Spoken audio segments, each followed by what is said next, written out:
La gente entrena prácticamente para inmolarse. O sea, entran unos patrones súper rígidos de alimentación, hay que entrenar 6 días y si no hago eso empieza la culpa, el remordimiento. Pero es que tan pronto abandono esas pautas rígidas que son totalmente insostenibles, el físico se viene abajo. Sí, vale, puedes alcanzar ese objetivo físico, pero es que ¿a qué precio? Yo hice una preparación de culturismo, salí de esa preparación con una salud física destrozada. Yo entrenaba a modo de catarsis, vital, es decir, si más series y más intensidad es mejor, pues habrá que hacer más series y más intensidad a cualquier precio. Para perder grasa el déficit calórico es necesario siempre. Si buscas vivir mucho, ser longevo y vivir bien, probablemente el hecho de comer carne no sea la mejor decisión en términos absolutos de salud. Las rutinas todas que tienen un nombre y se pautan bajo el paraguas de una metodología no sirven para la vida real. Las personas que tienen más fuerza sobreviven más. Muchas veces se malentiende como que el ayuno intermitente es una dieta de adelgazamiento y no es para nada así. Hay como muchas frases mantra que considero que son totalmente inoportunas y destructivas dentro del fitness y del culturismo, y una de ellas es: si fuese fácil cualquiera lo haría. En plan, vale, y eso parece que impide que debamos hacerlo fácil. No esperes que la motivación venga por arte de magia, de repente te emerja motivación y entonces vayas a entrenar y hagas tu mejor entreno. La motivación se va construyendo. Esto se escucha mucho, ¿no? Que el músculo hay que primero romperlo para luego hacer músculo más grande. Esto es uno de los mitos más grandes que tenemos en el mundo del entrenamiento. La mayor parte de personas que van al gimnasio, incluidos culturistas, son sedentarios. O sea, entrenar 1 hora al día te hace una persona sedentaria que entrena 1 hora al día. ¿Qué está ocurriendo en el mundo del fitness? ¿Por qué el uso de química cada vez se normaliza y se fomenta más, hasta el punto de buscar cuerpos insostenibles, inalcanzables? ¿Cómo podemos aprender a entrenar, aprender a comer sin extremismos, sin rigideces, de una manera sostenible y saludable, sin volvernos unos esclavos de la báscula, de las calorías, de los hierros? ¿Qué hay detrás del Ozempic, el famoso fármaco que se ha puesto tan de moda para perder peso? ¿Y por qué movimientos como el Body Positive pueden no ser la solución? Nos acompañan para ello Marcos Gómez, entrenador y nutricionista, conocido por proyectos como Cultura de Gym o también por colaborar en otros como Fit Generation o Power Explosive, y Olaya Turbón, psicóloga especializada en problemas de alimentación e imagen corporal. Junto a ellos vamos a desenmascarar el lado más oscuro del fitness. Pero antes de empezar, recordarte que si buscas ayuda psicológica, puedes contar con el servicio de terapia online que ofrecemos en Engrama Psicología, adaptado a tus necesidades desde la comodidad de tu hogar, completamente individualizado y, por supuesto, amparados en el rigor de la herramienta más poderosa que tenemos en psicología, el análisis funcional de la conducta. Y ahora sí, sin más preámbulo, comenzamos. Estamos en un nuevo episodio con Marcos Gómez y Olaya Turbón. Vamos a hablar sobre fitness, sobre nutrición, sobre TCA, sobre también el uso de farmacología y si está en auge o no está en auge, y un montón de cosas, un montón de mitos, un montón de verdades, mentiras que rodean a estos mundillos. Lo primero de todo, bienvenidos. Muchas gracias. Muchas gracias. Encantado de estar aquí. ¿Qué tal? ¿Cómo estáis? ¿Cómo ha ido el viaje hasta aquí? Muy bien, pues la verdad es que Segovia es una ciudad muy bonita y, bueno, disfrutando mucho y con ganas. Y con mucho calor. Pues si queréis, para poner un poco en contexto, contadnos cuál es vuestro proyecto, a qué os dedicáis, cómo os habéis ido imbuyendo por estos mundillos. Vale. Bueno, yo soy Marcos Gómez, soy el CEO de Cultura de Gym, que como su nombre indica, Cultura de Gym, nace hace 2012, pues hace unos 13 años aproximadamente, y como su nombre indica, Cultura de Gym nace porque en los gimnasios pues falta mucha cultura, falta mucha información, y tanto es así que desde 2012 el proyecto no deja de crecer. Actualmente tenemos una formación con cientos de entrenadores, cientos de alumnos, tenemos 16 profesores que son lo más top que hay en el sector, tanto el ámbito de las finanzas, la psicología incluso. Enseñamos a los entrenadores a saber a detectar cuando hay caídas de motivación, cuando hay cualquier tipo de problema en relación con la comida, los formamos, salen los mejores entrenadores al mercado. Y tanto es así que como trabajamos tanto en la excelencia, eso hace que cientos de personas también confíen en nosotros para llevar a cabo su transformación física.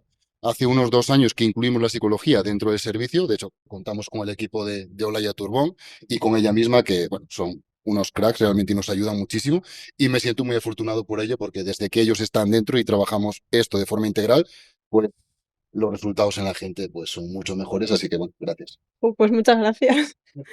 Pues yo soy Olaya Turbón, soy psicóloga sanitaria y ayudo a emprendedores pues, a ganar claridad sobre sus vidas, sus proyectos, a resolver cualquier tipo de problema pues, que va surgiendo a lo largo del emprendimiento, que no son pocos, y bueno, a no dejarse de lado también la vida personal, que es el problema principal que todos solemos tener. Yo soy emprendedora también, entonces sé muy bien los problemas por los que se pasan, pues las preocupaciones y demás. Y como comentaba Marcos, hace un par de años o así, ellos empezaron primero a derivarme casos, antes de esos 2 años, empezaron a derivarme algunos casos de personas pues, que tenían ese tipo de problemas y demás. Y me di cuenta de que al final los asesorados de Cultura Gym, las personas que buscaban ese objetivo físico y demás, y las personas pues, con las que a mí me gusta trabajar, los emprendedores y demás, pues tienen muchos puntos en común, porque son ambos personas ambiciosas, exigentes, perfeccionistas, y muchos problemas eran muy, muy similares. Y al mismo tiempo, pues, vamos, él se iba dando cuenta también de que era una necesidad cada vez más en auge, no porque antes no existiese, sino porque cada vez se detectaba más y decidimos pues aunar fuerzas e introducir el servicio de psicoterapia dentro del servicio de asesoría. Y pues en esas estamos, realmente ha sido un acierto total porque los entrenadores trabajan mucho más seguros, confiados, sabiendo que hay pues un profesional de la psicología detrás respaldando las decisiones, incluso con quien poder comentar o preguntar cualquier cosa que surge a lo largo del proceso. Para el psicólogo también es súper gratificante porque en realidad nos permite también asegurarnos de que las pautas que damos y las intervenciones que hacemos van en coherencia. O sea, no le vamos a estar diciendo a la persona que haga una cosa y luego llega su entrenador y le dice otra. Respecto a entreno, respecto a Nutri, y esto al final también se traduce en que los clientes están contentos porque están seguros, están confiados, se sienten arropados y acompañados durante todo el proceso y también consiguen sus objetivos de una forma pues mucho más eficiente. Entonces, Tú como psicóloga, ¿qué carencias veías en todo el mundillo del fitness, la nutrición, todo el ejercicio? ¿Qué carencias veías en cómo se hacen los protocolos, las pautas? pues veo sobre todo la carencia de que la mayor parte de psicólogos, o al menos lo que yo he visto, ¿no? Con mis pacientes, con los que al final llegan a mí, no conocen realmente el sector fitness y es verdad que es un sector donde hay pues muchos mitos, muchas reglas muy rígidas que efectivamente no son saludables para la salud mental, pero claro, un psicólogo que no conoce bien el sector fitness puede pecar de pues dar pautas, como yo me he encontrado en pacientes que han venido conmigo, de lo que tienes que hacer es dejar de hacer dieta o búscate otro deporte o ese tipo de cosas que al final denotan pues eso, que el psicólogo no sabe ayudar más allá de muerto el perro se acabó la rabia. Entonces, esa carencia existe, todavía a día de hoy. Yo creo que hay mucho trabajo por hacer dentro del mundo del fitness desde una perspectiva psicológica y bueno, en eso estamos trabajando básicamente. En general, ¿cuál es vuestra opinión sobre el panorama del fitness? O sea, tanto a nivel divulgativo, a nivel redes, como un poco en general en el emprendimiento. ¿Cómo veis el panorama? Bueno, nosotros que nos dedicamos a resolver los problemas del fitness, somos un poco el coche escoba que recoge la gente que sale dañada o que sufre con el fitness. Nos damos cuenta que crecemos muchísimo porque la demanda es enorme y cuanto más conciencia se hace, más se da cuenta la gente de que la forma que ellos entienden de hacer fitness es una forma autodestructiva. O sea, la gente entrena prácticamente para inmolarse. O sea, entran unos patrones súper rígidos de alimentación, hay que entrenar 6 días, tengo que, y si no hago eso empieza la culpa, el remordimiento, y entra en un ciclo como súper tóxico que nosotros nos encargamos de intentar solucionar, en mi caso, desde el entrenamiento, la nutrición, y me he ido dando cuenta de, tío, yo no soy psicólogo, pero esta gente necesita algún tipo de consejos más allá del típico consejo que yo le puedo dar. Entonces, el incluir la figura de la psicología dentro del servicio, tío, es que nos ha dado, digamos, la gente, o sea, tú ves la transformación que sufre la gente que entra con estas normas rígidas y ya no solo que se vaya encontrando mejor, sino que realmente esa es la forma de que consigan ese físico. Porque de la otra forma, consigues un físico para una foto de Instagram, pero es que tan pronto abandonen esas pautas rígidas que son totalmente insostenibles, el físico se viene abajo. Entonces, hemos encontrado hoy la forma de hacerlo sostenible y a diferencia de otros servicios fitness en los cuales la gente contrata a un entrenador 6 meses y luego se va, te contratan 3 meses para el verano y luego se van, con nosotros la gente está años. De hecho, tenemos muchos clientes que llevan 4 años con nosotros. Y eso es muy representativo del problema que había en el fitness y de que, al menos nosotros, como intentamos solucionarlo, pues digamos que es una forma más sana de llevarlo. Ujú.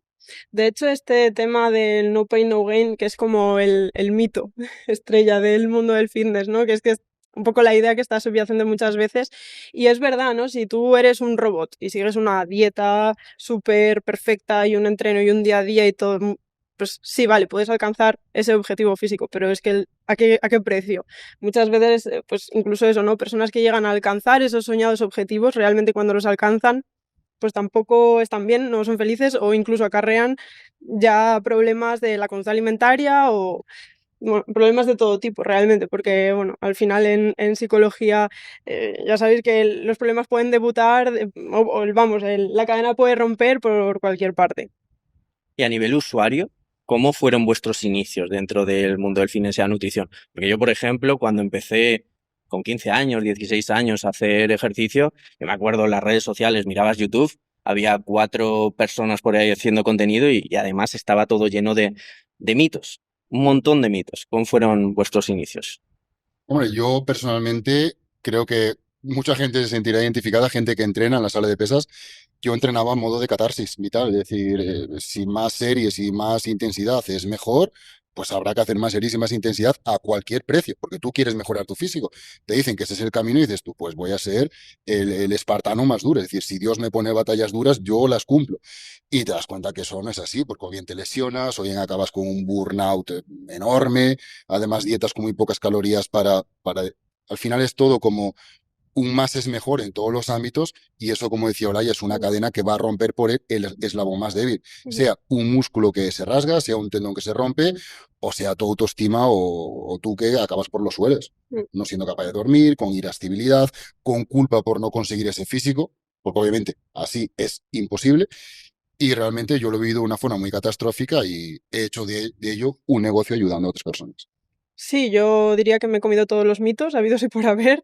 De hecho, esto es algo que no mucha gente sabe, pero yo me preparé para competir. O sea, yo hice una preparación de culturismo y acabé, o sea, salí de esa preparación con una salud física destrozada y una salud mental no, porque por suerte, bueno, tenía ciertos factores de protección, ya era psicóloga en aquel momento y, bueno, ya tenía ciertas herramientas, pero es verdad que me condicioné muy aversivamente hacia el entrenamiento y me acuerdo que donde antes disfrutaba muchísimo, sobre todo ciertos ejercicios, ¿no? Por ese factor de esfuerzo, de sentirte fuerte, cuando dejé esa preparación, pasé meses que me costó muchísimo volver a entrenar sin sentir frustración. Es que tampoco, no, o sea, sin falta de que me pusiese muchísimo peso o me exigiese mucho o hiciese no, o sea, ya el mero hecho de estar en el gimnasio y tocar una mancuerna era como que me superaba mucho a nivel mental. O sea, mi cuerpo a lo mejor ya estaba recuperado, pero a nivel psicológico cuesta mucho más recuperarse. Entonces, es muy importante, la correcta información, o sea, el que no nos comamos esos mitos. También, bueno, al final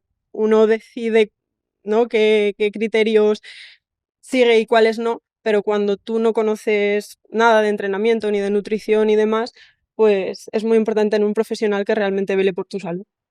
¿Os parece bien si hacemos un repaso por algunos de los mitos más extendidos? Ujú. Sí.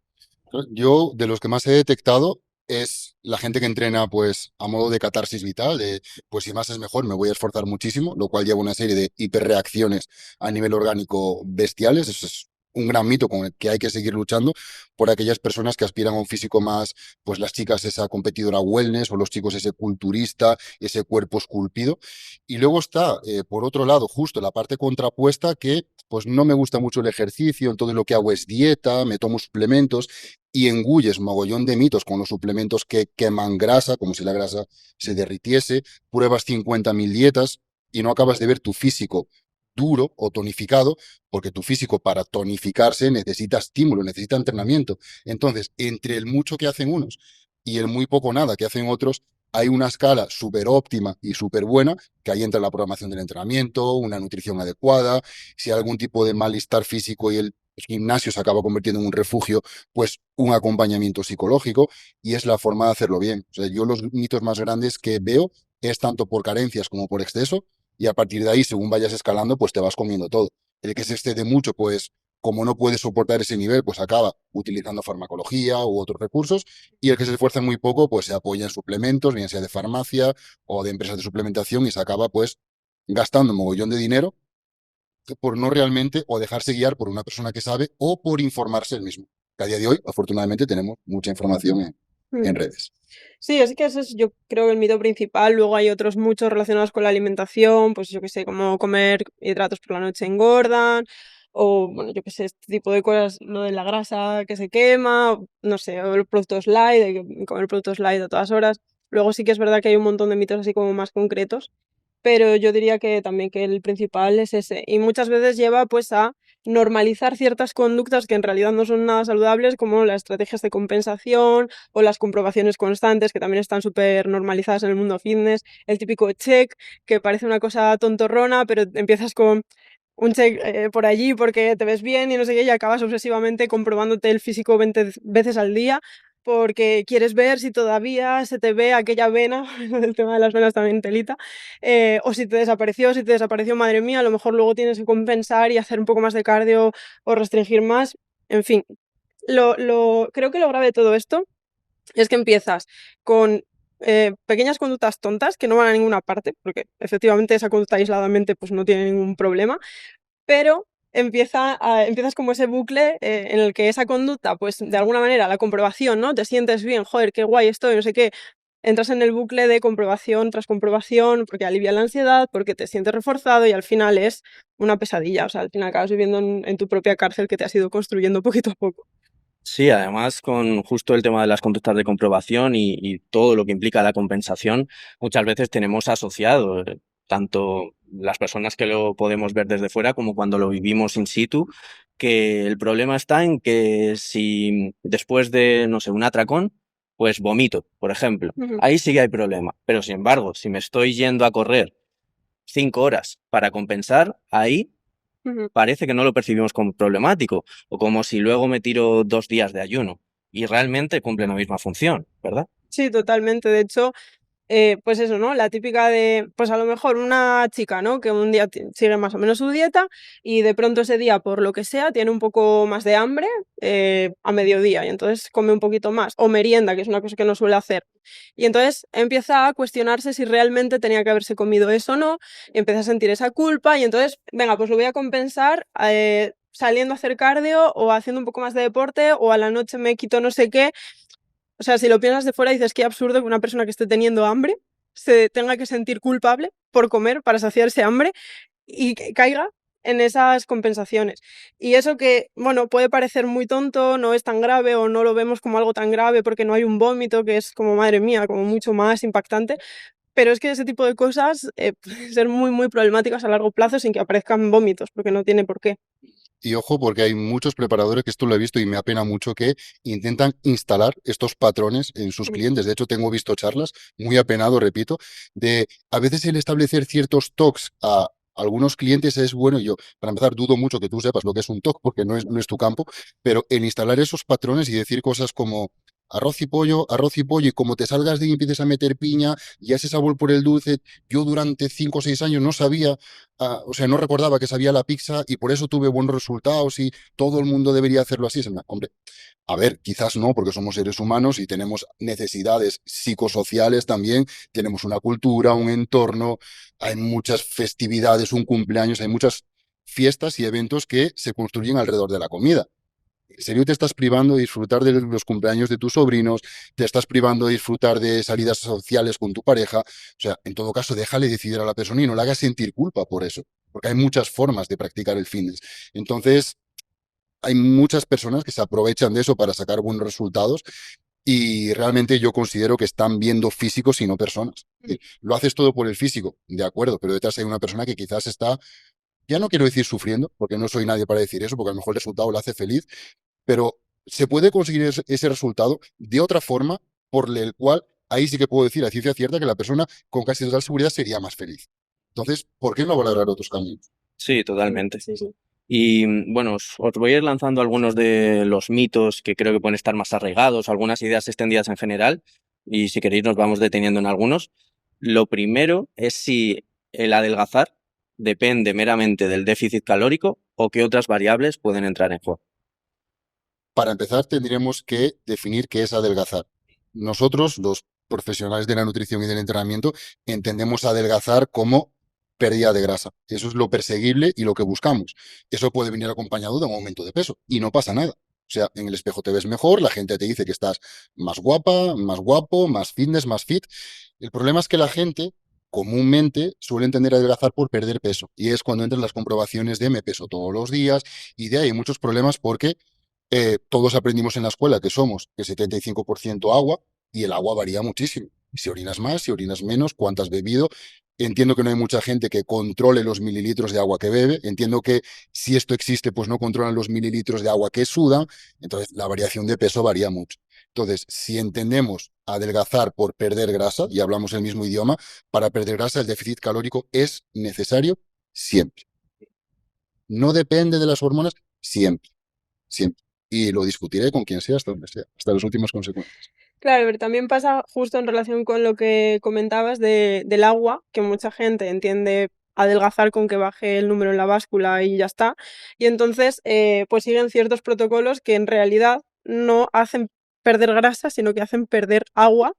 Y sí, ¿no? La persona puede estar muy contenta porque el número en la báscula ha bajado, pero estar más deshidratado no es estar más saludable, aunque a ti te parezca que estés un poco más seco, ¿no?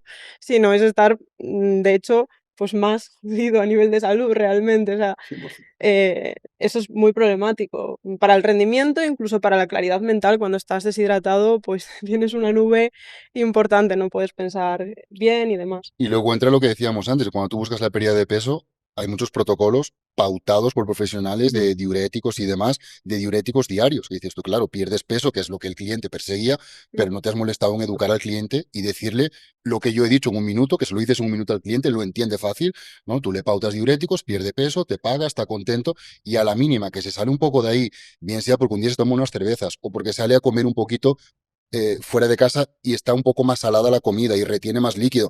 Y el cliente se frustra, empieza la culpa, las compensaciones y todo viene, muchas veces la base es no dar una información correcta al cliente. Entonces, lo dicho, si entendemos adelgazar por perder grasa, realmente es muy sencillo y se pueden simplificar mucho las cosas. Come menos, muévete más o ambas, poquito a poco y se va consiguiendo. Más o menos fácil. ¿Y se puede quemar grasa localizada? En términos que sean representativos para la persona, no. Hay ciertos protocolos, hay formas, pero en términos generales se suele decir que no. Tema suplementos. ¿Hay algunos suplementos que sean más recomendables que otros? ¿Algunos que directamente podamos decir que es marketing? Los suplementos, como con, yo diría casi todo en la vida, hay que preguntarse el para qué. Es decir, si tú, por ejemplo, pones doble ventana en tu casa, hay un para qué. Pues para que no me marche el calor y así gasto menos en calefacción, o para que perciba menos ruido en el interior, siempre tiene que haber un para qué.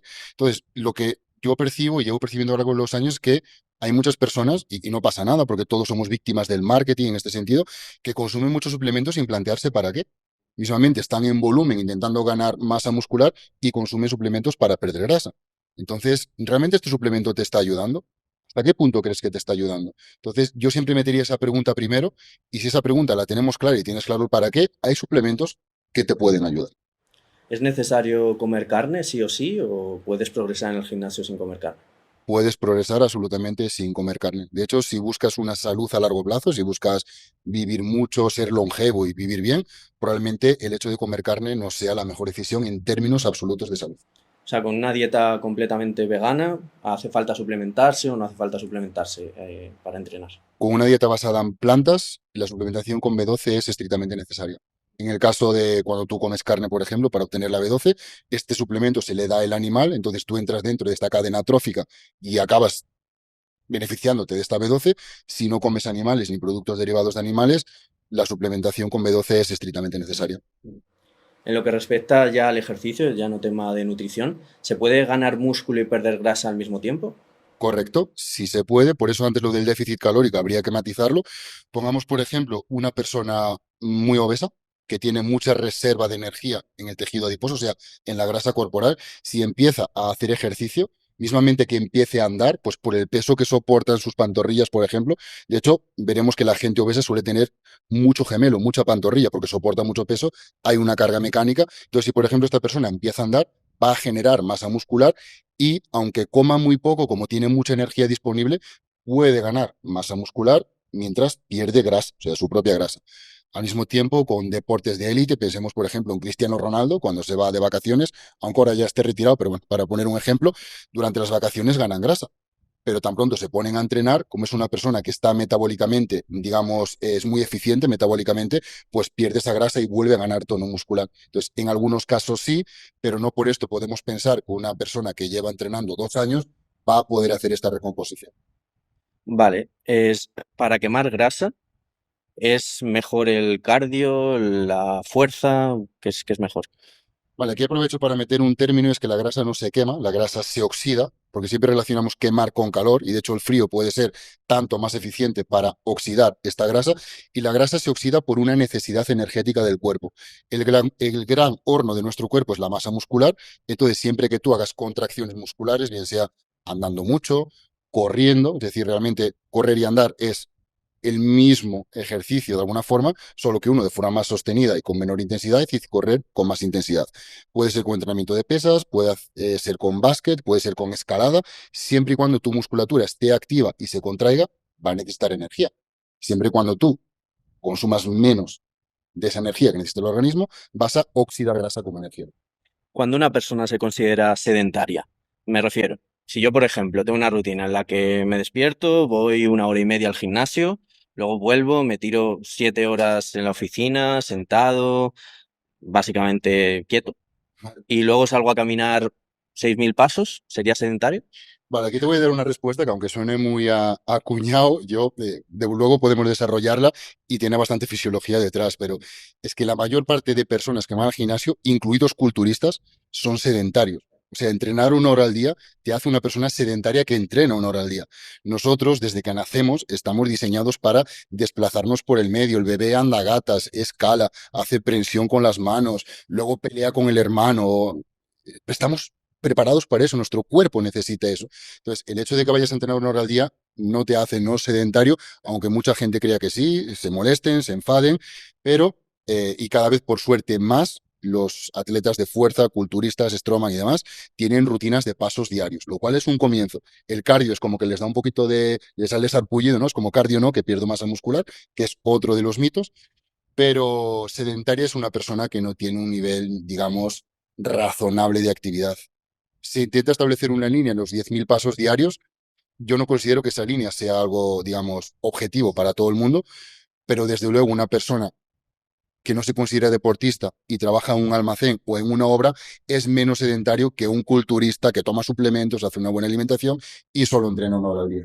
Y es influyente cuando haces el número de pasos diarios, me refiero. Si, por ejemplo, tú dices, me voy a intentar hacer 10.000 pasos diarios, pero te los haces todos del tirón por la noche, ¿eso es mejor o peor que si te los vas distribuyendo a lo largo del día? ¿O es indiferente?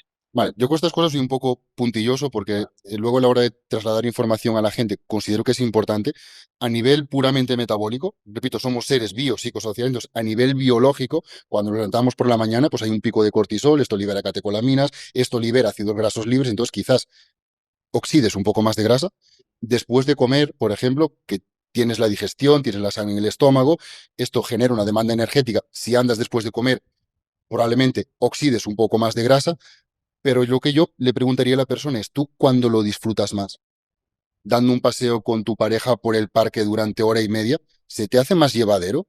Porque eso es cardio, eso es actividad. No tienes que coger el coche para ir al gimnasio y andar 45 minutos en una cinta. Vete al río más cercano de tu ciudad y disfruta de un paseo. O yo qué sé, adopta un perro y vete a dar un paseo con tu perro. O sea, no hay por qué pautar una actividad en base a lo que biológicamente sea mejor, sino tú como persona también psicosocial, ¿cómo lo disfrutas más? Sí. Incluso si lo odias, no tienes por qué hacerlo. Haz bici, nada, ve a la piscina, es decir, ¿qué te hace feliz? A mí personalmente el básquet, yo hago el cardio con el básquet. Yo no conozco a ningún culturista que haga eso. ¿Conoces uno? Sí, la importancia de ser muy flexible, de adaptarlo, de hacerlo sostenible, ¿no? Eso es. Mm.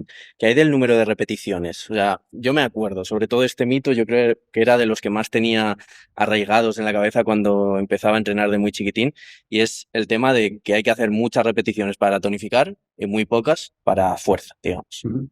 Pues es un gran mito, sobre todo cuando la gente antiguamente, bueno, y ahora, aunque ahora menos, en muchos entrenadores incluso decían que más repeticiones es mejor para perder grasa porque como de alguna forma fatiga menos y tú tienes menos energía porque estás en una dieta de definición, entonces esto lo hace mejor, más óptimo. Vale, yo me pregunto, sin analizarlo más en más profundidad, si alguien de aquí hace sentadillas en el gimnasio, ¿qué te hace fatigarte más? ¿Hacer sentadillas a 5 repeticiones, al fallo muscular, o hacer sentadillas a 30 repeticiones? Estoy seguro que a 30 repeticiones te mareas, te dan ganas de vomitar, tienes más agujetas, incluso puede que acabes teniendo fiebre. Entonces, ya mismamente es como hay una ruptura de esta afirmación, porque más repeticiones a intensidades altas fatiga más, con lo cual a priori ya sería peor. Entonces, respondiendo a tu pregunta, es un mito. Mm. ¿Hay alguna rutina que cuente con más evidencia? Me refiero sobre todo a la estructura general, ¿no? De las típicas Vader, full body, torso-pierna. ¿Hay alguna que cuente con más evidencia? Las rutinas todas que tienen un nombre y se pautan bajo el paraguas de una metodología no sirven para la vida real, porque todos tenemos días súper buenos en los que queremos ir a entrenar y reventarlo, todos tenemos días malos y todos tenemos días de auténtica mierda en los que no dormimos, nos sentimos mal, discutimos con nuestra pareja y hacer 2 semanas iguales cuando no hay 2 semanas iguales es un error muy grande. Con esto no quiero decir que todo el mundo debería tener un entrenador que le paute estas cosas, pero sí que es cierto que quizás deberíamos atendernos un poquito más y decirnos, ¿realmente hoy me va a venir bien entrenar? ¿Realmente hoy me va a venir bien ir al límite?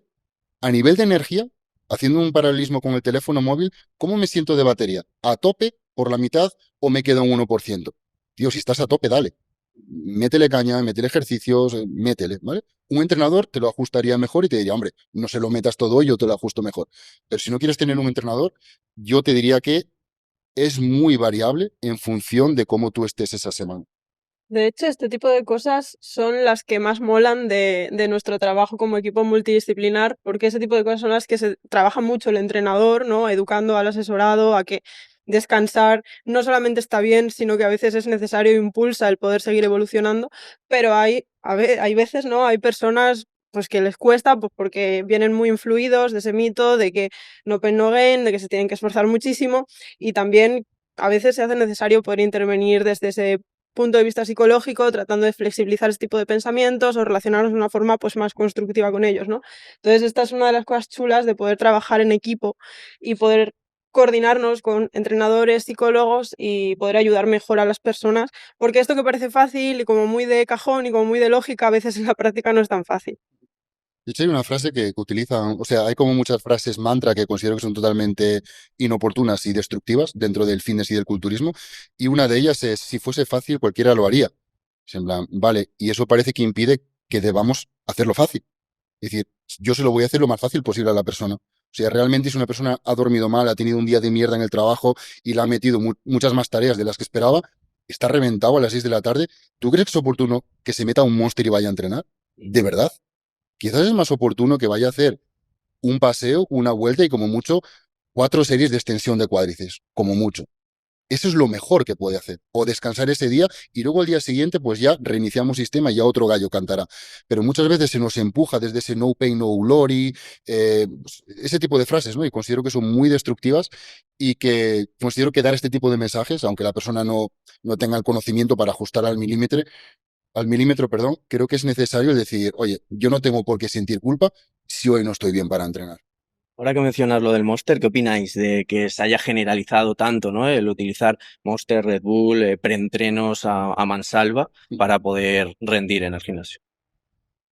A mí si me preguntas como Marcos, a mí los estimulantes me encantan, sé que no me sientan bien, que eso es también lo bueno de tener información. Yo sé que no me sienta bien tomar tanto estimulante, pero como me encanta, a mí me parece bien.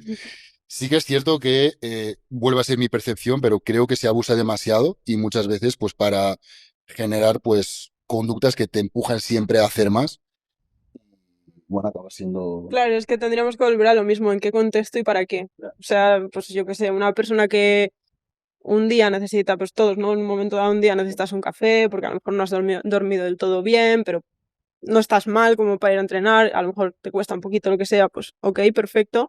En un contexto en el cual, pues a lo mejor sea por la mañana, ¿no? Porque efectivamente esto de que lo he visto en el gimnasio, chicos metiéndose 2 Monster a las 8 de la tarde y luego pretender dormir y descansar, pues a lo mejor duermes, porque a lo mejor si esto es un hábito tuyo, pues vas a ir por la vida fundido y seguro que caes a plomo, pero el descanso no es el mismo. Entonces, Mm. al final no, el problema no es la herramienta, sino para qué la usas. Y yo soy también súper amante de café, sobre todo, y Monsters, pero es verdad que uno también tiene que saber cuándo utilizarlos De hecho, yo creo que aquí puedo aprovechar para meter un tip, ya que imagino que gran parte de la gente que llega a este canal pues tiene base de biología, de bachiller y demás. Y este tipo de personas que dicen, pues yo me tomo un café y me duermo igual. Ya, pero es que hay diferentes tipos de receptores de adenosina y aunque tú duermas igual no alcanzas fases tan profundas del sueño. Entonces, tener ese tipo de cosas por costumbre, que repito, yo las tengo, pero tampoco me pongo de ejemplo de nada, pues de poder evitarlas, si quieres vivir más, vivir mejor, pues yo creo que sería oportuno. Hablando un poco de, bueno, siguiendo con ir al límite, ¿no? Que estamos hablando un poco de todo ello, ¿qué hay del HIIT? Porque el entrenamiento de alta intensidad y todo lo que implica el EPOC, si no me equivoco, ¿no? Que está relacionado. ¿Qué hay de eso? ¿Es tan bueno como se pinta? ¿Es tan útil como se pinta? Porque también es algo que he visto con los años crecer mucho, ¿no? Yo te lo voy llevando todo a lo mismo y el EPOC es un concepto que, bueno, para quien no lo conozca, viene a decir que tú después de ejercicios de muy alta intensidad, donde hay una ausencia de consumo de oxígeno, vas a quemar más calorías o a oxidar más grasa. Vale, esto cuando lo vemos en la literatura científica rigurosa, vemos que puede ser un 10%. Un 10% de una actividad que te puede consumir 500 kilocalorías son 50 kilocalorías. ¿De verdad vale la pena por 50 kilocalorías prestarle atención al EPOC? Si es que consumes más saliendo a dar un paseo de 10 minutos después de entrenar. Entonces, el EPOC no lo utilizaría como concepto, como para yo forzarme a hacer algo. Y en cuanto al HIIT, si es útil o no, repito, te lo vuelvo a llevar a lo mismo. Si a mí un cliente me dice, a mí me encanta dar paseos, o sea, los disfruto muchísimo, salgo con mi pareja, aprovechamos para ponernos al día de cosas del trabajo que nosotros lo hacemos, pues vete a dar un paseo, no necesitas HIIT. En cambio, si hay una persona que dices, a mí me encanta coger la bici y hacerme sprints por la montaña y hacer descensos, a ti el HIIT te viene genial. La pregunta es, ¿a ti qué te apetece más hacer o qué te gusta más hacer? Hay gente que le mola muchísimo después de entrenar meterse unos largos en la piscina, si tienes piscina al lado del gimnasio. HIIT perfecto para ti. Hay otra gente que no lo soporta, incluso le genera aversión.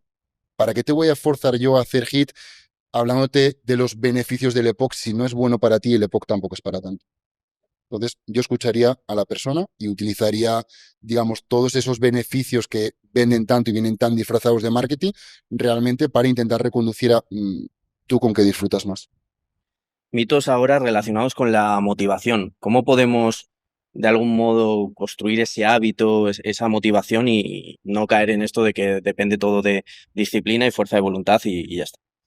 Claro, pues justo, ¿no? Ese es el mito, el creer que debemos estar siempre motivados, que para poder ir a entrenar tiene que haber motivación y caer un poco en esa trampa, pues como el que deja todo, el que está a lo mejor un poco deprimido o con un estado de ánimo más bajo y dice, esto lo haré el día que me encuentre bien. Pues es que no te vas a encontrar bien quedándote en casa dejando cosas importantes para ti de hacer y demás. Entonces, con la motivación pasa algo parecido. O sea, no esperes que la motivación venga por arte de magia, de repente te emerja motivación y entonces vayas a entrenar y hagas tu mejor entreno. La motivación se va construyendo a lo largo del proceso. Es verdad que cuando uno empieza un plan, pues suele empezar con la ilusión y con la motivación más altas, pero eso tampoco impide que un día que estés más desmotivado, que no te apetezca tanto, no puedas igualmente, pues efectivamente tirar de disciplina, recordarte por qué estás haciendo lo que estás haciendo, si has hecho bien las bases y efectivamente no te estás obligando a hacer un deporte que a lo mejor no te gusta, y la motivación ya vendrá, incluso el poder ir dando pasitos y demostrarte a ti mismo que puedes hacerlo aunque no estés del todo motivado, también a largo plazo va construyendo, ¿no? Y va favoreciendo que sepas gestionar tu propia motivación y que sepas cómo motivarte. Luego es verdad que hay otras herramientas que se pueden utilizar, como la música. La música viene muy bien también para activarse antes de ir a entrenar y demás. O sea, luego hay personas, y me tiene pasado, personas con las que he trabajado que no les va nada bien, la música les saca el foco y no les funciona. Pero es que estamos en lo mismo de siempre. Al final tienes que conocer a la persona, tienes que tomarte ese tiempo de evaluar bien y de ver qué estrategias le pueden encajar para qué objetivos, ¿no? Yo creo que siempre que hablo de este tema de la motivación, yo creo que hay que trabajar por igual la capacidad de motivarse, ¿no? De poder emerger o bueno, tomar las acciones que tú necesites para favorecer o fomentar esa motivación, pero tampoco hay que dejar de lado la construcción poco a poco de esas rutinas y hábitos de esa disciplina. Y eso sí que es verdad que es un trabajo muy de coger el día a día de la persona, las rutinas, los hábitos e ir incorporando aquellos ajustes, aquellos poco a poco que tú necesitas para alcanzar ese objetivo final. Porque cuando intentamos hacer esto de cambio radical, año nuevo, empiezo vida fitness y paso de no hacer deporte, de no hacer dietas, de no hacer nada de nada, a pretender levantarme a las 8 de la mañana, e ir a entrenar, no sé qué, tal, va a salir mal. O sea, vas a estar 2 semanas tirando de esa motivación inicial, donde a lo mejor eres capaz de cumplir, pero donde no estás haciendo el trabajo realmente de base, que es, pues eso, ¿no? El generar un estilo de vida que sea sostenible para ti, que disfrutes y que te permita seguir a largo plazo. Hacer el mejor plan del mundo durante 2 semanas de forma estricta no te va a dar ningún resultado, va a hacer que acabes quemado, saturado y que no quieras volver a saber nada de hablar del peluquín, ni de dieta saludable, ni nada, y eso solamente te aleja de tus objetivos. O sea que yo diría que tiene que ser un poco el trabajo de ambas, motivación y disciplina. ¿Qué hay de la genética? O sea, ¿cuánto podemos atribuir del progreso que tenemos en general en el deporte, en el gimnasio en este caso, a la genética y cuánto es más al ambiente? O hablar de genética solo es para diferencias minúsculas que podemos ver en el mundo del culturismo? Pues la genética, yo siempre pongo el ejemplo de la pistola, ¿no? Al final la pistola puede tener muchos usos, pero hay que apretar el gatillo. Entonces la genética predispone, no determina. Entonces lo que tú hagas va a determinar mucho lo que haces con esa genética, pero obviamente es como la base, el caldo de cultivo e importa mucho. Los aspectos más importantes que yo suelo explicar en las formaciones que doy es que la masa ósea, lo que es el diámetro de los huesos, es muy importante. Siempre lo explico que es como una estantería. Cuanto más robustas sean las patas de una estantería, más peso soportan. Entonces, cuanto la masa ósea más robusta sea, más diámetro tenga, más masa muscular va a soportar. De hecho, podrás construir tanto músculo como tu masa ósea te lo permita. Y luego está la parte más biológica, para la gente, repito, que haya estudiado pues biología y demás. Tenemos la parte de los ribosomas, que son esos orgánulos celulares que se encargan de sintetizar proteínas, todo ese ARN mensajero que se encarga también de trasladar esta información, pues eso es genética. La cantidad de ribosomas, la biogénesis ribosomal que tú seas capaz de construir y la eficiencia a la que estos son capaces de pues, trasladar y generar proteínas influye. De hecho, la farmacología es precisamente lo que potencia. Entonces, la genética, pues sí predispone, pero luego lo que tú hagas es lo que acaba mostrando el resultado. En el caso del culturista en una tarima, o en el caso de una persona que quiera perder grasa, pues el aspecto físico que termine. Y también aprovecho para decir que las inserciones musculares, la gente que, por ejemplo, sea fan de Arnold Schwarzenegger y yo quiero ese pico de bíceps de Arnold, pues las inserciones musculares también son genéticas. Hay chicas que veréis con un glúteo más largo, otras chicas que veréis con un glúteo pues más redondo. Eso se puede trabajar hasta cierto punto, pero la genética vuelve a determinar. Entonces, es importante, pero no es excusa. No determina lo que tú hagas. Para cerrar el bloque de los mitos, os quería preguntar por el protocolo del ayuno intermitente, ¿hasta qué punto puede perjudicar a las personas y catalizar esos trastornos de conducta alimentaria o realmente es una buena herramienta? ¿Contesto yo? Contesta, sí. Vale, bueno, como Nutri, el ayuno intermitente, una vez más, al igual que como dijimos antes para los suplementos, cuando haces ayuno intermitente te tienes que preguntar ¿para qué hago ayuno intermitente? Si es para desintoxicar el cuerpo o es para perder grasa, digamos que el cuerpo se desintoxica cuando tú estás metabólicamente activo, cuando haces ejercicios, el ejercicio es el mejor detox del organismo, y luego si quieres perder grasa, el ayuno intermitente ha demostrado en la literatura científica consistentemente que no es superior a un déficit calórico. Si tú igualas calorías, el ayuno intermitente no gana.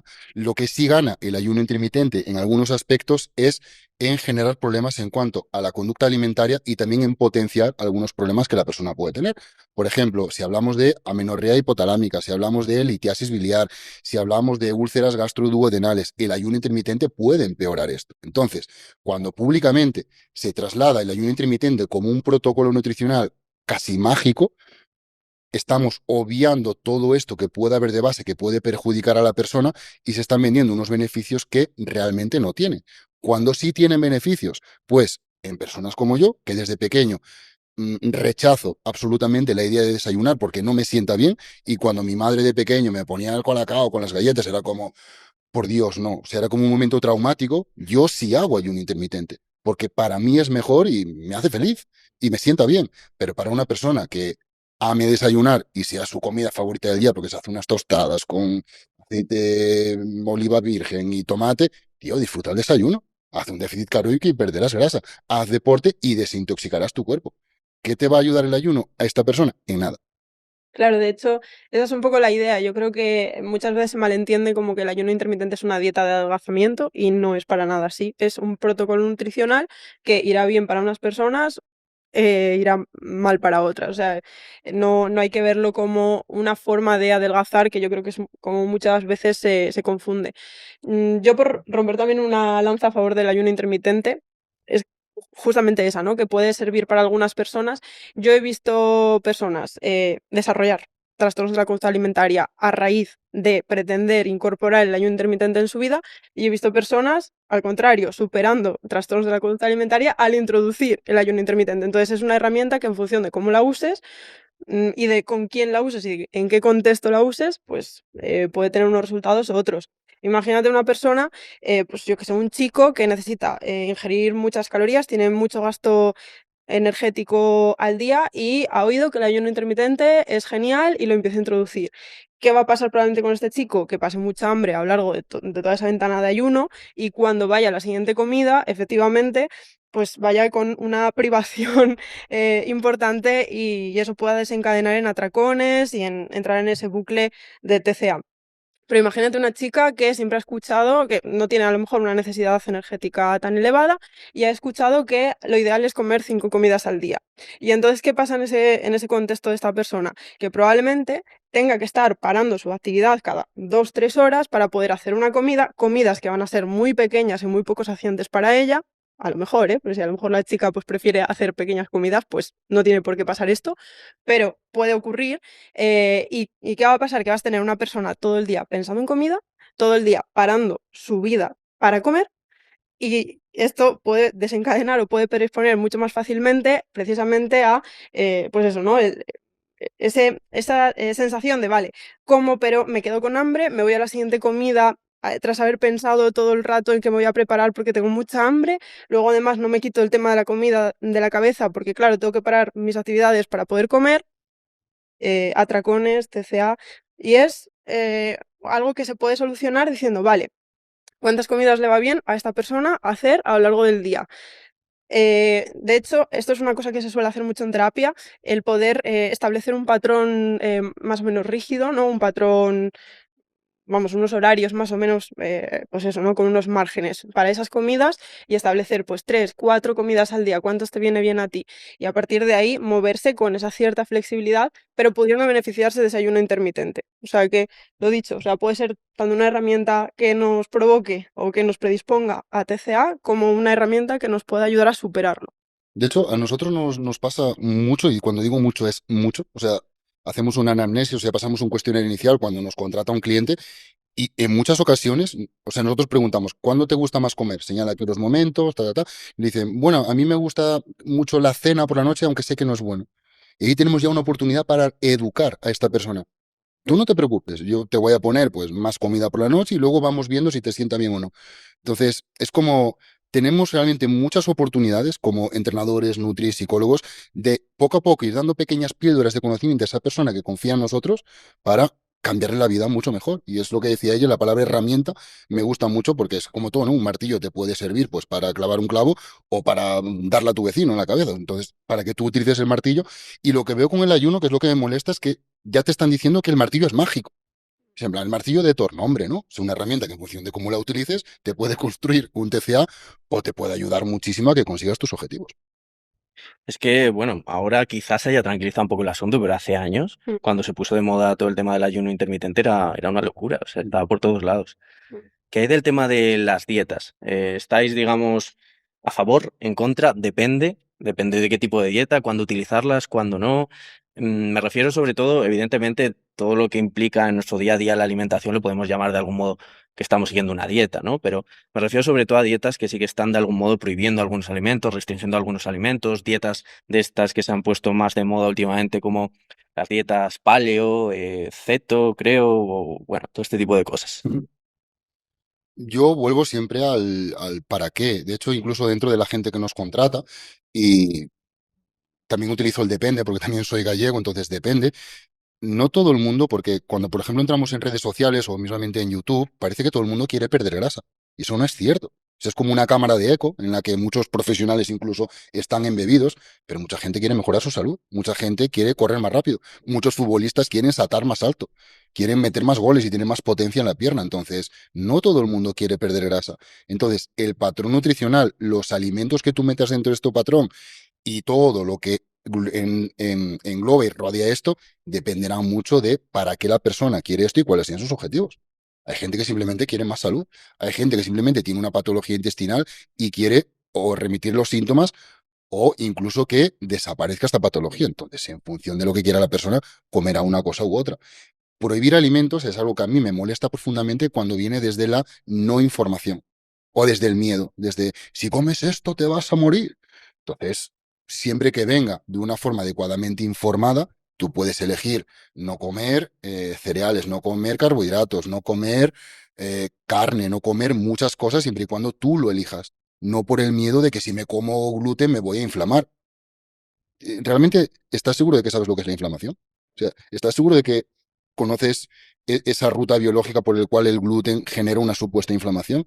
No, son todo mentiras, miedo y constructos que te llevan a limitar alimentos que luego pueden acabar en problemas visualmente sociales. Cuando sales a comer con tus amigos, ay, yo ahí no, porque, tío, te estás privando de algo a lo mejor muy bonito por una creencia totalmente irracional.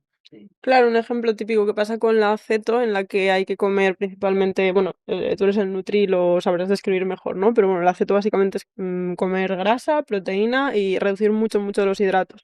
Eso en nuestro contexto social, pues a no ser que vivas en una cabaña en la montaña, va a ser muy difícil, porque siempre te vas a encontrar más tarde, más temprano, pues un evento social, un cumpleaños, una boda, lo que sea, donde vas a estar expuesto a ese tipo de alimentos y a no ser que tú los detestes y que efectivamente no te los quieras comer porque no te gustan y nunca te han gustado, va a ser muy difícil, te va a generar mucha privación, por lo tanto vas a desearlo cada vez más y eso puede acabar desembocando en atracones. Hay otras culturas donde no, los inuits son cetogénicos a tope, pero claro, es que en el contexto en el que ellos se mueven eso es lo normal, lo natural y ahí evidentemente no les va a suponer ningún problema. Entonces, como siempre, depende un poco del contexto y del para qué y de lo que tú seas capaz de sostener a largo plazo, porque todas las dietas pueden ser geniales sobre el papel a nivel nutricional, pero es que luego las tienes que llevar al entorno psicosocial y las tienes que sostener ahí. Entonces, de nada sirve adherir, o bueno, no adherirte, pero si te adhirieras sería genial, pero de nada sirve escoger una dieta porque es perfecta y es maravillosa y te han hablado maravillas de ella y que luego dentro de tu estilo de vida, de tus gustos, no encaje, porque entonces no va a funcionar. Más tarde o más temprano va a generarte problemas. Aprovecho para decir que algún ceto, que además se suelen abanderar mucho de las tribus como los inuits, si realmente buscan e investigan sobre el patrón alimentario de los inuits, a lo mejor se llevan una sorpresa. Vale, y hablando de alimentos concretos, me gustaría, pues me dio bastante curiosidad, hablar del vídeo que hiciste sobre el tema de los huevos. Quería que nos contaras, que pusieras en contexto de qué iba el vídeo y qué experimento hiciste al respecto. ¿Vale? Yo soy una persona que considera que estar en constante aprendizaje es la forma más astuta de vivir la vida. O sea, primeramente para ti, egoístamente para ti, cuanto más te cuestiones todo, mejor vas a vivir. O sea, más fuerte vas a ser y más longevo vas a ser. Entonces, hace tiempo que empecé a recibir inputs de que el colesterol, cuando lo consumes de forma exógena, que puede perjudicar tu salud. A mí esto me chocó frontalmente con la formación que yo he recibido como dietista. Te dije, esto no puede ser. Pero ¿por qué tanta gente lo repite? Lo voy a investigar. Cuando te pones a investigar, ves que la ciencia en la nutrición es un absoluto cachondeo. Y dices tú, vale, pues voy a mirar los estudios que son más rigurosos. Y cuando estudias o observas los estudios rigurosos, ves que consistentemente esta afirmación se repite. Entonces ves que algunos alimentos, como el huevo, cuando los comparas con McMuffins del McDonald's, el huevo es súper saludable. Y tú dices, vale, ante este comparador, por supuesto. Pero cuando el huevo se compara con otros alimentos, por ejemplo, vegetales integrales, pierde. Entonces dices tú, vale, entonces, ¿qué pasa en mi organismo si a igualdad de calorías, que es como se hacen los estudios bien diseñados, por eso hay pocos, porque diseñar un buen estudio en cuanto a alimentación requiere de mucha inversión y requiere de tener a personas bajo unos contextos muy controlados que no todo el mundo accede. Ahora mismo a mí me dicen, Marcos, ¿tú quieres venirte a un estudio de 15 días donde te vamos a someter a un conteo calórico? En plan, no, tengo mi vida y no me apetece someterme a eso. Entonces, en ese momento sí me apeteció y dije, en plan, vale, voy a hacer el estudio conmigo mismo. Entonces lo que hice es plantear a igualdad de calorías una dieta consumiendo huevos todos los días, una cantidad estandarizada de huevos, que este experimento está en YouTube, la gente lo puede ver, y durante 14 días voy a dejar de comer huevos, pero voy a mantener las mismas calorías y también la misma actividad física para que no se vicien los resultados. Conclusión, que mi colesterol bajó muchísimo, pero cuando digo muchísimo es muchísimo. Y dije, hostia, esto a nivel de impacto en la esperanza de vida es mucho. Y además lo que yo he hecho, porque mucha gente me comentaba en el vídeo de YouTube, ya, pero ese es en tu caso, pero luego ya, cuando tú lo ves con la literatura, ves que esto es consistente con la literatura. Entonces, si a menos colesterol la gente vive más y con estos alimentos se te reduce el colesterol, digo, tío, el patrón alimentario que yo quiero llevar está bastante claro. Dicho esto, que la gente quiera consumir huevos, carne, grasas saturadas, a mí me parece súper bien siempre que lo haga con información. Eso sí, cuando me preguntan a mí como profesional, mira, hay suficiente literatura como para demostrar consistentemente hay una relación causal entre mayor nivel de colesterol, mayor riesgo de enfermedad aterosclerótica o enfermedad cardiovascular, que es la primera causa de muerte en el mundo. A partir de ahí, la gente puede hacer los malabares y la gimnasia mental que quiera. La literatura es muy clara. ¿Cuál es el problema? Que la gente no entiende muy bien la estadística, lo cual no pasa nada, yo no entiendo muy bien muchas cosas, y también se confunde riesgo con factor causal. No es que, claro, porque yo llevo comiendo 4 huevos toda la vida y estoy bien, o mi abuelo vivió toda la vida comiendo tantos huevos. Sí, la gente más longeva del mundo, algunos de ellos fumaban, pero son longevos no gracias al tabaco, sino a pesar de haber fumado. Pues hay gente que vive muy bien, es muy longeva, a pesar de comer huevos, a pesar de comer colesterol dietético. Esto no quiere decir que quizás si no lo comiesen, una persona similar en un contexto en el que no comiese huevos, quizás hubiese vivido 7 años más. Entonces, eso es lo que hay que ponderar, hay que entender bien la estadística y hay que entender bien lo que son factores de riesgo y causalidad. ¿Estáis de acuerdo con los parámetros que se establecen como saludables en lo que respecta al colesterol actualmente? Porque, bueno, sé de mucha gente, ¿no? que dice, siempre hemos vivido con el colesterol mucho más alto y no ha pasado nada. Estás, en cierto modo, explicándolo ahora, pero ¿creéis que los parámetros que se han establecido son correctos? Claro, pero eso no ha pasado nada cuando aplicamos diferentes tecnologías. Por ejemplo, lo voy a llevar por la ciencia porque la ciencia es una tecnología, es conocimiento que se obtiene en base a la experimentación, observación. Entonces, según la medicina avanza en muchos aspectos, cada vez la esperanza de vida es más longeva.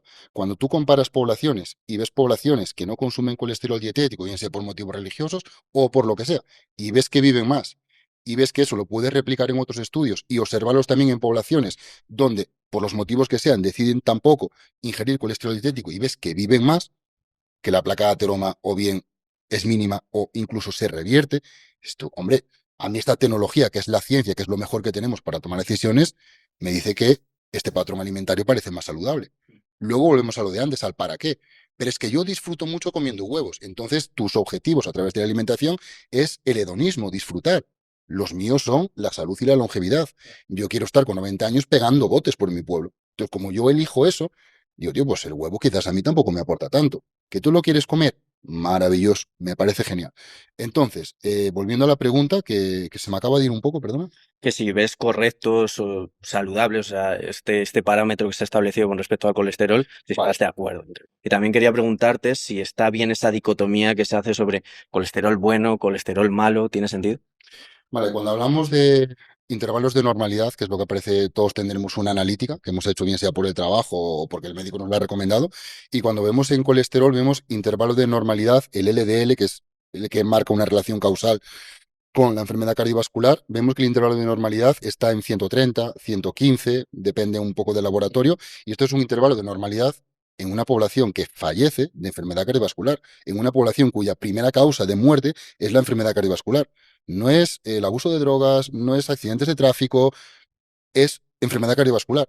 Entonces, cuando marcamos una relación causal y vemos que cuando nosotros intentamos mantener a través de la alimentación o incluso por genética, que antes hablamos de la genética, hay personas que por genética, por diferentes mutaciones, acaban consiguiendo unos niveles de LDL de entre 45 y 70 miligramos por decilitro. Esta gente no fallece de enfermedad cardiovascular. Es otra muestra que vemos en la literatura consistentemente como estas personas no fallecen de esto. En cambio, también vemos consistentemente cuando una persona tiene por encima de 150, 160, porque este es acumulativo y el colesterol no duele, estas personas fallecen más por enfermedad cardiovascular. Entonces volvemos a tener una relación que si lo volvemos a observar dentro de la estadística, tenemos casos muy claros. Hay gente que dice, ya, es que yo tengo hipercolesterolemia familiar. Es como decir, ya, es que todos mis primos tienen ansiedad, con lo cual yo también la voy a tener. Bueno, hombre, puedes trabajar también, ¿no? Para reducir estos niveles. Entonces, a tu pregunta, lo que nos aparece en la analítica es un intervalo de normalidad. Esto no quiere decir que no podamos perseguir el intervalo óptimo, que es el que marca la literatura científica. De hecho, en otros países, spoiler, este intervalo es más bajo y en estos países la población vive más. Por ejemplo, Okinawa, que es una de las zonas azules que tenemos. Y respecto a tu pregunta de LDL, HDL, LDL es el comúnmente conocido como colesterol malo, el HDL es conocido como colesterol bueno. La relación entre LDL y enfermedad cardiovascular es causal. La relación de HDL es un marcador, una relación espuria, digamos que engaña, porque tú con hábitos de vida puedes incrementar el HDL, con hábitos como el tabaquismo puedes bajar el HDL y realmente no es una relación directa con más, digamos, riesgo o menos riesgo, sino que son los hábitos los que modulan este HDL los que te pueden proteger más o te pueden proteger menos. Dicho esto, cuando también vemos alteraciones o mutaciones en el HDL, vemos que realmente no hay una relación clara con la mortalidad. De hecho, hay un caso muy sonado, que esto lo podéis buscar en Google, googleando, un fármaco que costó millones de dólares que desarrolló Pfizer para aumentar el HDL y solo se aumentaba el HDL, no se tocaba otro parámetro. ¿Y qué pasó? Que la gente moría más. Entonces, el HDL no genera una relación causal. Cuando tú metes estatinas y reduces el LDL, la gente vive más. Entonces, la literatura es tan, no quiero decir tacos, puñeteramente consistente, que decir otra cosa es simplemente asegurar que o no sé leer literatura o elijo aquellos estudios que confirman mis creencias, ese sesgo de confirmación que tienen incluso muchos científicos, o decir, mira, yo así estoy bien y prefiero no mirar, como el niño que dice, mira, si no miro no está pasando. Si miras, te esfuerzas en aprender o confías en alguien que se esfuerce en aprender, la relación está bastante clara. Siguiendo con otros parámetros, ¿qué está pasando con la vitamina D? No sé si es sesgo mío, pero veo que todo el mundo está ahora suplementándose con vitamina D. No sé si ha cambiado algo en nuestro estilo de vida generalizado en España o es que han bajado los parámetros que se establecían como saludables. No lo sé, pero desde luego, quizás a mi sesgo, ¿eh? Cuando tú haces una analítica, benditas analíticas, de hecho a mí me gusta mucho leer analíticas, si te haces una analítica y tus niveles de vitamina D están por debajo de 30 o incluso de 25 miligramos por decilitro, quizás deberías exponerte un poquito más a la luz solar. Obviamente no en las horas donde el sol incide más en la piel, mucho menos si como nosotros eres de piel clara, una persona con piel más oscura, pues necesitará un poco más de exposición, pero con que expongas las manos, el antebrazo 10 minutos al día cuando el sol está más horizontal, es decir, por ejemplo, en el atardecer, suele ser suficiente. Si por lo que sea no puedes, si por lo que sea, pues aún así tienes por debajo de 25 miligramos por decilitro, la suplementación puede ser oportuna. Una vez más, ¿para qué? Pues para tener una salud buena y para mantenerse en unos umbrales que estadísticamente y consistentemente muestran que estos niveles son más apropiados para una buena salud. Aunque no aboguemos mucho en este canal por el tema de las etiquetas diagnósticas, tú, Olaya, en consulta psicológica, ¿ves muchos TCA encubiertos dentro del mundo del fitness? Sí, de hecho a ver, a mí me da un poco de pena porque yo lo que voy observando semana a semana, día a día y a lo largo del tiempo, es que muchas personas empiezan en el mundo del fitness con esa ilusión y ese objetivo de mejorar su salud, mejorar su vida, sentirse mejor consigo mismos, mejorar sus hábitos.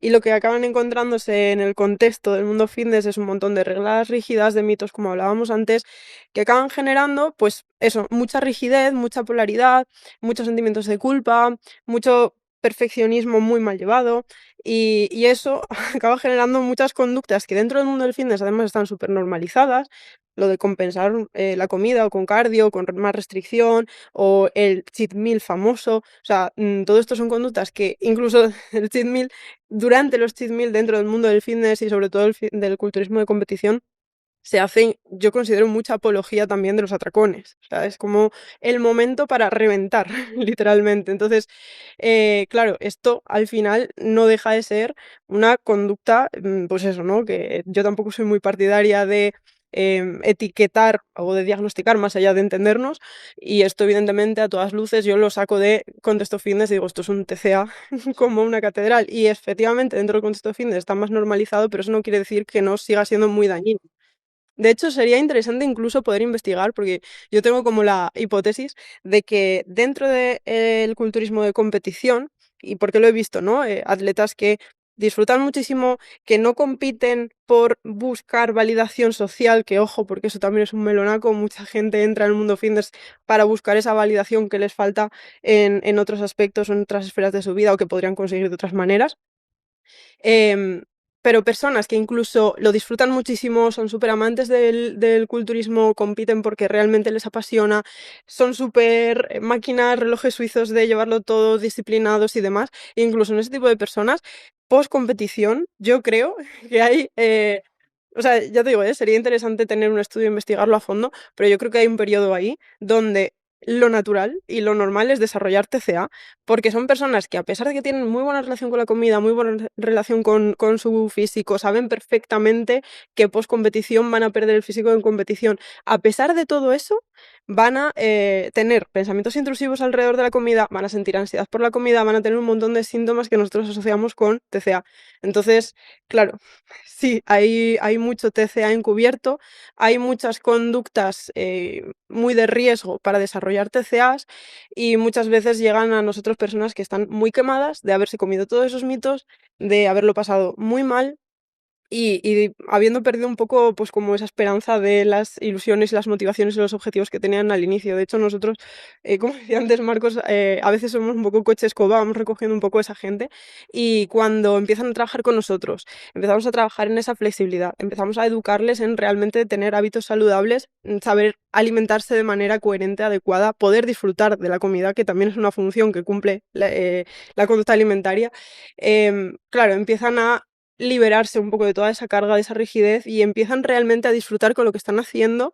Y claro, esto es un cambio radical, incluso es súper satisfactorio cuando estas personas, al cabo del tiempo, cuando se han desapegado, ¿no?, de esa búsqueda obsesiva de resultados, se encuentran con que están disfrutando del proceso y tienen un físico con el cual se encuentran súper a gusto, o un fisicazo que te mueres. Yo tengo muchos asesorados que he llevado en Cultura de Gym que paso al año siguiente, porque se quedan con nosotros, y paso al año siguiente, o sea, yo siempre reviso los chats, ¿no? Pero me pongo a comparar de un año para otro y digo, ¡buah, qué brutalidad! O sea, el cambio físico de esta persona, que parece culturista de competición y está disfrutando del proceso, cómo hemos trabajado en 4 cosas de relación con la comida y demás, y cómo está ahora. O sea, cuando ves esa evolución en retrospectiva es, buah, es una cosa que nos llena un montón de orgullo. Nosotros lo celebramos también de forma interna muchísimo porque mola un montón.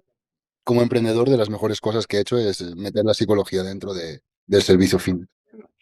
Y en un mundo donde, al final, no lo podemos negar, el mundo del gimnasio está lleno de escaparate, de juicio, de comparación, ¿crees que es posible desligarse completamente de lo que implican objetivos estéticos? A ver, dentro del culturismo no, porque al final el culturismo de competición consiste básicamente en alcanzar esos objetivos a nivel estético, y luego, bueno, podríamos debatir muchísimo sobre cómo son esas competiciones, porque efectivamente los jueces, el criterio es bastante subjetivo, hay ciertas cosas que se valoran, pero también pueden cambiar mucho en función del tribunal, el año, bueno, mil cosas, ¿no? Pero claro, no podemos olvidar que es una disciplina basada en la estética, básicamente.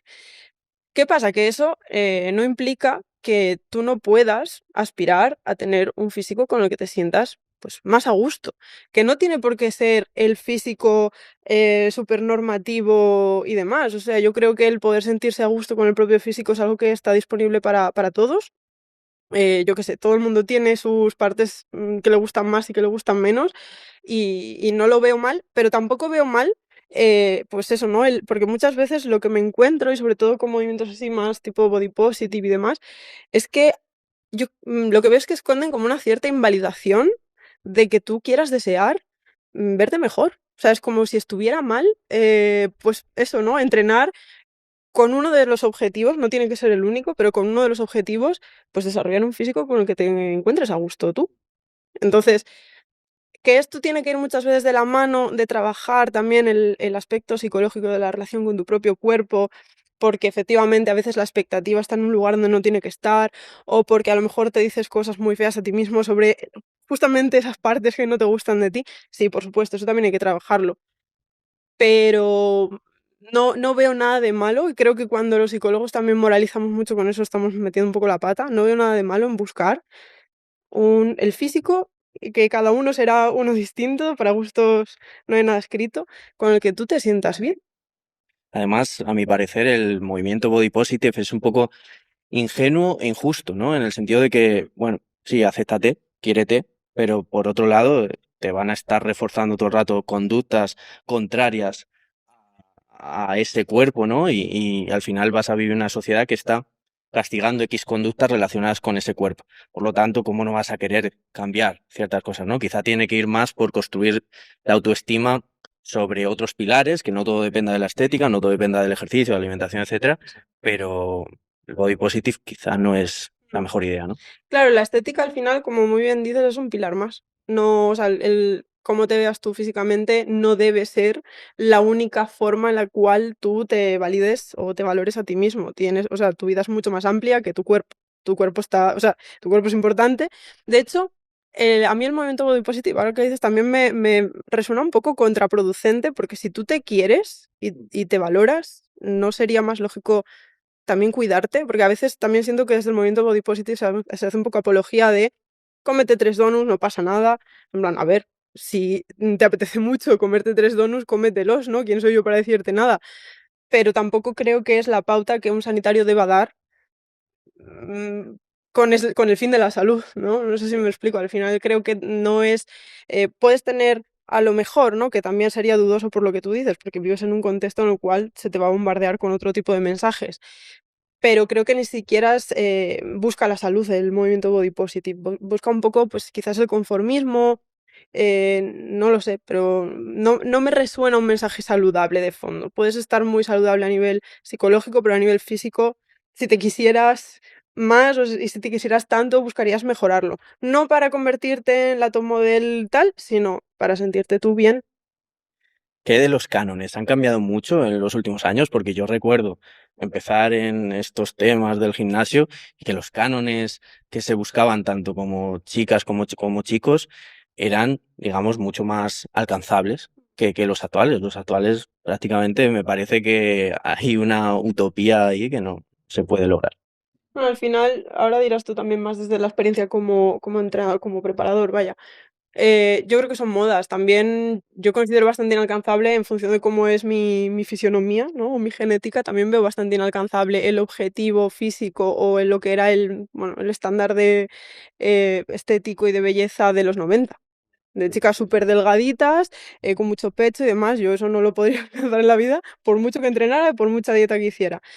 Entonces depende un poco, va muy por moda. Sí que es verdad que el culturismo, el fitness, como que eh, no sé, ha crecido mucho, ¿no? Se ha popularizado mucho y se han popularizado mucho quizás, bueno, ciertas cosas que permiten tener físicos, pues que a lo mejor son muy artificiales o muy exagerados o que ya no son tan alcanzables. Y eso, hombre, puede ser problemático cuando hay una comparación, efectivamente. Pero al final es una cuestión, pues eso, ¿no? Volvemos a lo mismo, de moda, siempre vamos a estar expuestos a cosas que nos confronten más, que nos confronten menos, y yo creo que uno tiene que trabajarse a sí mismo y, pues, eso, ¿no? Establecer una buena relación con sus actividades cotidianas, ya no con su cuerpo, ¿no? Con lo que hace y para qué lo hace. Sí, es que no sé qué opinarás, Marcos, pero yo creo que sobre todo en los cánones masculinos, sí que con todo el incremento, el auge de la farmacología, porque bueno, puede ser otro sesgo, ¿eh? Ahora me dirás tú que estás más metido en el mundillo, si de verdad ha habido un auge o simplemente antes no se hablaba tanto de ello, pero existía igual. Pero sí que creo que ahora te metes en redes sociales, en cualquier canal de YouTube y hay muchos influencers, muchos youtubers, mucha gente que se dedica a crear contenido que usa farmacología, que a lo mejor no lo dice y sin embargo, claro, está promulgando que eso se puede alcanzar y no es del todo real a menos de que caigas en la química. Vale. En cuanto a los cánones físicos dentro del fitness, yo considero que han cambiado. De hecho, han cambiado a más accesibles en cierto punto, ya que antes se perseguían físicos mucho más monstruosos, que eran los que me gustaban a mí, pues Jay Cutler, este tipo de personas. A mí me motivaban de una forma espectacular, no te lo puedes ni imaginar. Y me siguen motivando, de hecho, porque son personas que admiro en otros ámbitos, a nivel de pues, carisma que tienen, son empresarios, son gente con las que me siento vinculada. Pero sí que antes había un fenómeno que era el off-season, el estoy fuera de temporada y estoy gordo, tío. Ya está. O sea, y soy culturista profesional. O sea, pero profesional top. Y estoy gordo porque estoy fuera de temporada. Con la inclusión de las redes sociales ha, ha ocurrido un efecto que es que tengo que estar todo el rato en mi prime. Y eso, aparte de meterte una presión bestial, pues obviamente la farmacología dice, hombre, antes a lo mejor me hacía un ciclito de 8 semanas o de 12 semanas, tengo que estar todo el año seco. Presión con la dieta, presión con los entrenos, que si voy a viajar me voy a hacer un crucero con mi pareja, que el crucero tenga gimnasio.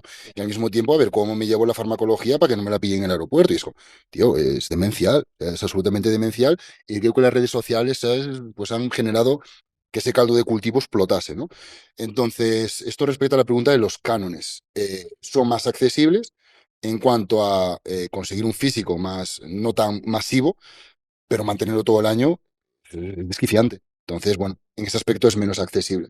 En cuanto a la farmacología, en cuanto creo que me preguntabas si había más normalización, no sé si la incidencia ha aumentado, porque el hecho de que ahora se habla más, eso es un hecho, ahora se habla mucho más, algo que yo no veo negativo. O sea, este es un debate que seguramente tengo muchos detractores, pero creo que es más una cuestión ideológica mía. O sea, yo no prohibiría nada, o sea, no prohibiría ni las drogas, ni, o sea, no prohibiría nada. Pero sí que es cierto que creo que falta mucha información, precisamente por lo que tú decías. ¿Quién traslada la información acerca de la farmacología? Personas que utilizan farmacología, personas que justifican su uso, personas que te suelen hablar de las bondades. En plan, "Ah, no me ha pasado nada y mira qué físico tengo, es que gano campeonatos, se fijan en mí pues chicas atractivas o chicos atractivos o lo que sea". Entonces hay como un sesgo de confirmación muy importante. Yo soy partidario de que se tendría que hablar incluso más, pero creo muy importante la figura del médico deportivo. O sea, los médicos deportivos deberían hablar más de los riesgos, de, oye, ahora tienes 20 años, quizás no te preocupa la atrofia de las gónadas, quizás no te preocupa que el día de mañana no puedas ser padre, porque ahora mismo no piensas en eso. Piensas en ganar campeonatos, ir a la playa y girar cuellos, ¿no? Como suele decir, que la gente te mire.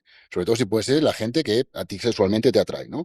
Entonces, yo considero, repito, que se habla mucho, pero no lo suficiente y no por las personas que deberían hablar.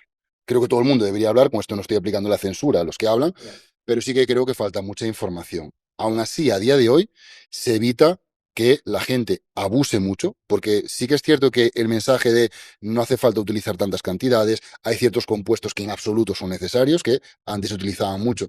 Es positivo que esta gente hable, pero sigo insistiendo en la figura del médico deportivo. Debería hablar mucho más abiertamente de riesgos, beneficios, porque tienen beneficios, porque de hecho la farmacología, pero ya no solo la testosterona, sino incluso los estrógenos, cada vez se habla más, que esto seguramente acabe viniendo de Estados Unidos en unos años para aquí, la terapia de reemplazo de estradiol para las mujeres. O sea, las mujeres cuando se hacen mayores y tienen la menopausia, pues empiezan a sufrir infartos, al igual que los hombres. Y es porque el estradiol baja. Entonces, la terapia de reemplazo de estrógenos es positiva para ellas en cuanto a densidad mineral ósea, o sea, la osteoporosis, seguramente se eviten muchas fracturas, y para los hombres también.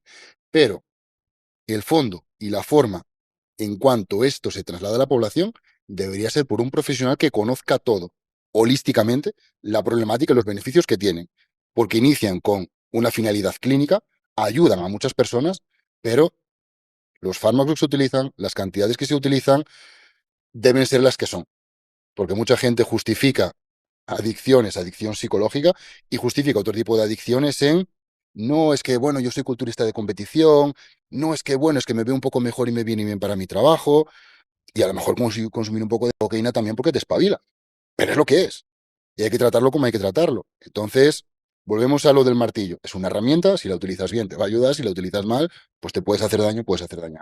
Y cuidado también con eso, porque es verdad que incluso algunos efectos secundarios negativos que se mencionan, que no se mencionan o no se hablan lo suficiente, pero normalmente cuando se hablan de esos efectos secundarios nocivos, se habla mucho de los efectos pues, del organismo, ¿no? Pues la atrofia en el aparato reproductor, en la atrofia también cardíaca y demás, pero ojo con Hipertrofia cardíaca. hipertrofia cardíaca, vale.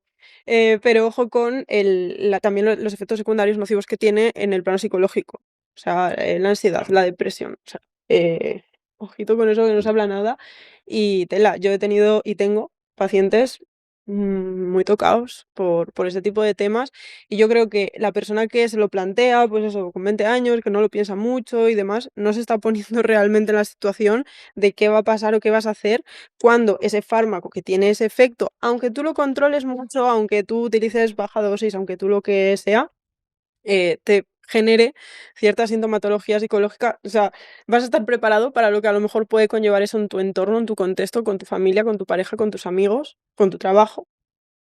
Y eso yo creo que nos habla suficiente. Incluso creo que también sería interesante o necesario que los psicólogos también lo trabajásemos más, ¿no? Que hubiese más psicólogos que tuviesen nociones o conocimiento o supiesen a qué enfrentarse, porque si un paciente de estos les llega a ellos, pues, ¿qué van a hacer, no? Ujú. De hecho, mira, aprovecho para decir algo a modo de disclaimer, eh, porque al final, pues la ideología y las ideas de uno también, pues hay que remarcarlas dentro de un marco teórico, ¿no? Es decir, yo soy partidario, pero a más no poder, de que una persona puede ir a una farmacia y comprarse el fármaco que quiera. Pero si lo vas a comprar en una farmacia, te evitas mucha problemática del consumo del mercado negro. De hecho, muchos de los problemas son infecciones. A saber tú quién está haciendo su producto, a lo mejor alguien en el garaje de su casa, a saber con qué medidas sanitarias, o sea, eso es horrible. Y al mismo tiempo, si lo vas a comprar a la farmacia, vendría con un prospecto. El prospecto informaría de todos estos cambios en el sistema nervioso central, todo ese tipo de problemas que eso no se lo lee nadie, dirán algunos. Bueno, sí, al menos la información la tienes ahí. Y tú sabes que a lo mejor si te tomas aspirina y te lees el prospecto, pues a lo mejor si tienes una úlcera péptica, pues a lo mejor no deberías. Y lo mismo con los esteroides. O sea, yo soy partidario de eso porque conlleva una serie de medidas informativas que el usuario creo que a día de hoy no tiene del todo claras. Sí, sí. Y puedes estar más o menos en contra, pero a ver, el mundo pues es muy grande y siempre vas a poder estar expuesto a personas que consuman, hayan consumido o tengan ese tipo Mm. de síntomas. Entonces, yo creo que es un tema con suficiente relevancia como para poder hablarlo. Y hay una cosa que también comentabas respecto al mercado negro, pero que creo que es importante señalar, que también ocurre mucho, que tú piensas que estás comprando una cosa y que te estás poniendo una cosa y es otra. Y eso telita también. Sobre todo en chicas. Ojo, que muchas chicas creen que están consumiendo, bueno, tampoco voy a decir nombre de No, no, fármacos, pero pero hay algunos fármacos que para las chicas digamos que son menos agresivos en cuanto a habilitación de la voz, cabello y demás. Y muchas veces, o sea, ese fármaco es caro, es de los fármacos más caros y se suele sustituir por testosterona. Entonces, hay muchas chicas que consumen testosterona pensando que consumen otra cosa y se encuentran con problemas que algunos más reversibles que otros, pero se encuentran con problemas que no deberían y no tendrían si fuesen a la farmacia y comprasen eso. ¿Y creéis que es algo muy predominantemente masculino el uso de farmacología o sí que se está extendiendo bastante en las mujeres? Absolutamente no. Eso es lo que yo creo. Creo que las mujeres quizás es menos visible porque buscan otra línea estética, pues están más delgaditas, con menos grasa y demás. Pero yo he visto un consumo muy, digamos un interés, mejor dicho. Veo mucho interés por ambos bandos. sí, van muy a la par. Yo es un poco también la experiencia que tengo, no noto grandes diferencias. Lo que pasa es que también es verdad que las chicas lo suelen tender a ocultar más, porque hay chicos como que muy, ¿no? Granducones con ese tema y no les importa decirlo y tal. Y las chicas suelen ser un poco más reservadas cuando hacen consumo de estas cosas. Y también porque es verdad que en mujeres es mucho más devastador. O sea, el efecto, el impacto en la salud a corto y a largo plazo es mucho más peligroso que en hombres. O sea, y eso yo creo que también, genera un poco ese efecto de no contarlo, de no y que no se visibilice tanto, quizás. Sí, yo creo que hay una normalización cada vez más. Esto no sé si incide en que haya un mayor consumo, simplemente antes ocultaba, entonces no lo sé. Pero sí que creo que este incremento de la normalización debería venir acompañado de un incremento de información objetiva y Sí. rigurosa. Y lo que sí puedo decir es que yo creo mucho en la libertad de prensa. Bueno, creo mucho. Absolutamente estoy en contra de la censura y todo lo que se hable, bienvenido sea. Eso sí, pues a esas personas que no le parece bien que se hable, yo creo que me parece muy bien que se abanderen esa posición, pero hay que ser proactivo. Si te abanderas de esa posición, genera información rigurosa tú e intenta enterrar la información que no consideras rigurosa. Es decir, al final, para que el mal triunfe solo es necesario que los hombres buenos no hagan nada. Entonces, si te consideras un hombre bueno y te molesta esa información porque no es rigurosa, pues hazla. Mm. Y ahora que decíamos un poco de si está extendido el uso de farmacología en mujeres, en hombres, ¿dónde más? ¿Qué pasa entonces con lo que etiquetamos como TCA? ¿Es algo más exclusivamente de mujeres o también está mucho en los hombres? Lo que pasa que se encubre mucho más, se cuenta mucho menos. ¿Qué ocurre? Pues en mi experiencia pasa una cosa muy parecida, justo lo que estamos hablando. Sí que es verdad que puede haber diferencias en cómo se desarrollan la topografía de la conducta. Quizás, pues las mujeres pueden tender más, o esto, ojo, estoy hablando de mis observaciones subjetivas, no tengo un estudio que lo avale, pero sí que es verdad que las mujeres pueden tender más a conductas más de tipo restrictivo, buscando pues una mayor delgadez y demás. Y en mi experiencia, pues los hombres no están exentos de ese tipo de problemas. Quizás suelen padecer más otro tipo de problemas más relacionados con atracones o incluso la vigorexia, ¿no? Lo que conocemos como vigorexia, el estar demasiado pendientes de ese cuerpo, de orquestar toda su vida alrededor de conseguir un determinado físico y demás. Pero al final yo creo que ambos, y no sé si al 50, pero ambos estamos expuestos por igual. Nos influyen diferentes variables y podemos caer en diferentes conductas, pero el riesgo de padecer trastornos de la conducta alimentaria creo que lo tenemos todos por igual. Y en mi experiencia esto se confirma, ya te digo, tengo un montón de pacientes, tanto hombres como mujeres, de hecho tengo muchos pacientes hombres y veo pues los mismos problemas o muy similares a los que tienen las mujeres con sus particularidades. ¿Cómo ha sido tu experiencia, Marcos, con ese tema? En el sentido de con compañeros o incluso a lo mejor tú mismo, porque yo, por ejemplo, sí que he visto mucho, ¿no? Como entre los hombres, pues ves que claramente hay X conductas problemáticas, pero se camuflan de algún modo, o sea, se intentan camuflar o se intenta de algún modo vender de puertas para afuera que no existe esa vulnerabilidad, ¿no? Es curioso porque al final, volviendo al punto anterior, la normalización yo creo que ayuda prácticamente a todos. Se debería poder hablar de todo con normabilidad, siempre dentro de unos marcos también, ¿no? Pero yo, sin dar más vueltas, yo odio comer y cada vez pues lo odio menos. y- pero he llegado a un punto que no quería comer porque me forzaba mucho, yo quería ser muy grande, lo típico, ¿no? Jay Cale decían, "Bravo, yo tengo que ser un tío de 130 kilos y tal". Pues ¿qué haces? Comes mucho. Y cuando llevas 2 años en volumen, la comida ya la aborreces, tienes que comer más porque quieres entrenar más fuerte. Entonces, prácticamente acabas siendo un ganso que engulle comida. Acabas con comida líquida, con batidos, crema de cacahuete, comida que digiriéndose muy rápido, aporta muchas calorías, es muy densa calóricamente y llega un punto que tu organismo dice, tío, por el amor de Cristo, para allá, ¿sabes? Entonces, este es el problema que yo he vivido, es un problema que comparte mucha gente conmigo, porque cuando lo he hablado, es en plan, I feel you, bro, ¿sabes? Entonces, es un problema que comparten muchas personas, otros es del tipo más restrictivo, otro es restrictivo atracón. Atracón con esa palabra bonita de cheat meal, ¿no? Hago cheat meal. Bueno, tú te pegas un atracón que al final te acaba doliendo el estómago y no eres capaz de levantarte de la silla y te cuesta respirar. O sea, es totalmente disfuncional. Pone la palabra que tú quieras. Entonces, sí que he vivido mucho por parte del público masculino, pero sí que es cierto que o lo hablan menos o lo tienen más normalizado y lo meten bajo un paraguas de purpurina de, pues hago cheat meals, pues hay que sufrir para ponerse grande, ¿no? Que era lo que yo me contaba a mí mismo, pero llegaba un punto que era evidente que tan pronto aflojaba, es que estaba días sin comer. De Entonces, De hecho, es muy curioso. Yo cuando empecé a observarnos, porque, pues eso, hemos tenido la misma experiencia, él como hombre y yo como mujer, de preparaciones mal planteadas, donde pasas mucha hambre, o en mi caso, donde él tiene que comer mucho. Y me ha hecho mucha gracia porque he visto como él ha desarrollado ese hartazgo por comer, esa aversión hacia la comida, incluso aunque pudiera tener hambre, ¿no? En momentos o vamos, no tampoco estar súper lleno y demás, ¿no? Pero esa cierta aversión a la comida, y yo me vi en el polo opuesto, ¿no? Con una obsesión, una paranoia muy rara con tener que tener siempre la nevera llena de comida, la despensa, no vaya a ser que en algún momento me quedase sin comida y pasase hambre.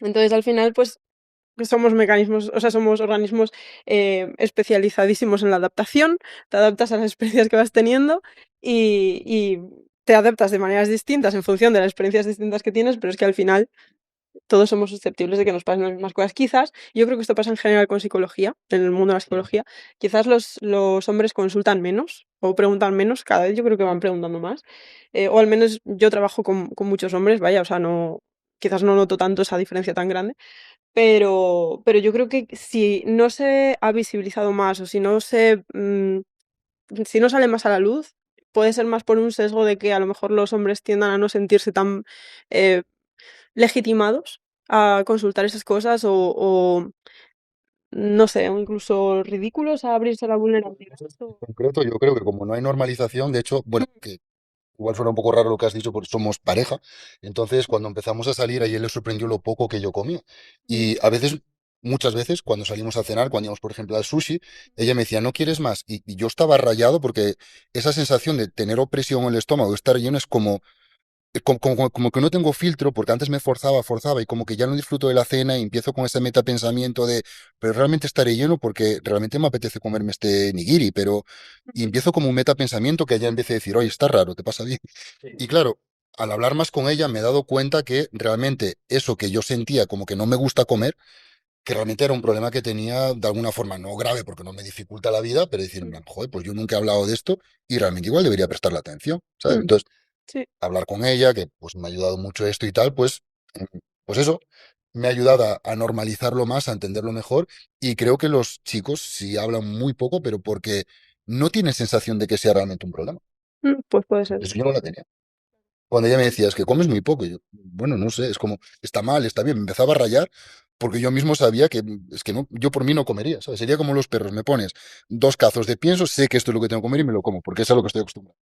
Sí, pero también creo que justo con eso, con el comer poco, siendo un hombre, sí que hay roles, ¿no? Sí que están esos estereotipos y ese reforzar X conductas que vayan más relacionadas a que tienes que comer mucho, ¿no? Que eso es más, no sé, viril, entre comillas, sí. Y en las mujeres lo contrario, que tienes que comer poco. Entonces, muchas mujeres se privan de comer en algunos actos familiares, festivos, lo que sea. A lo mejor quieren comer más, disfrutarían comiendo más, pero se privan por esa presión social y los hombres muchas veces al revés, ¿no? Tienes como que estar en un buffet y arrasar, demostrar, aunque sea algo ya, entre comillas, inconsciente, ¿no? Que no estás pensándolo así, pero creo que están muy instaurados esos roles. Sí, sí, totalmente, eso pasa. Hmm.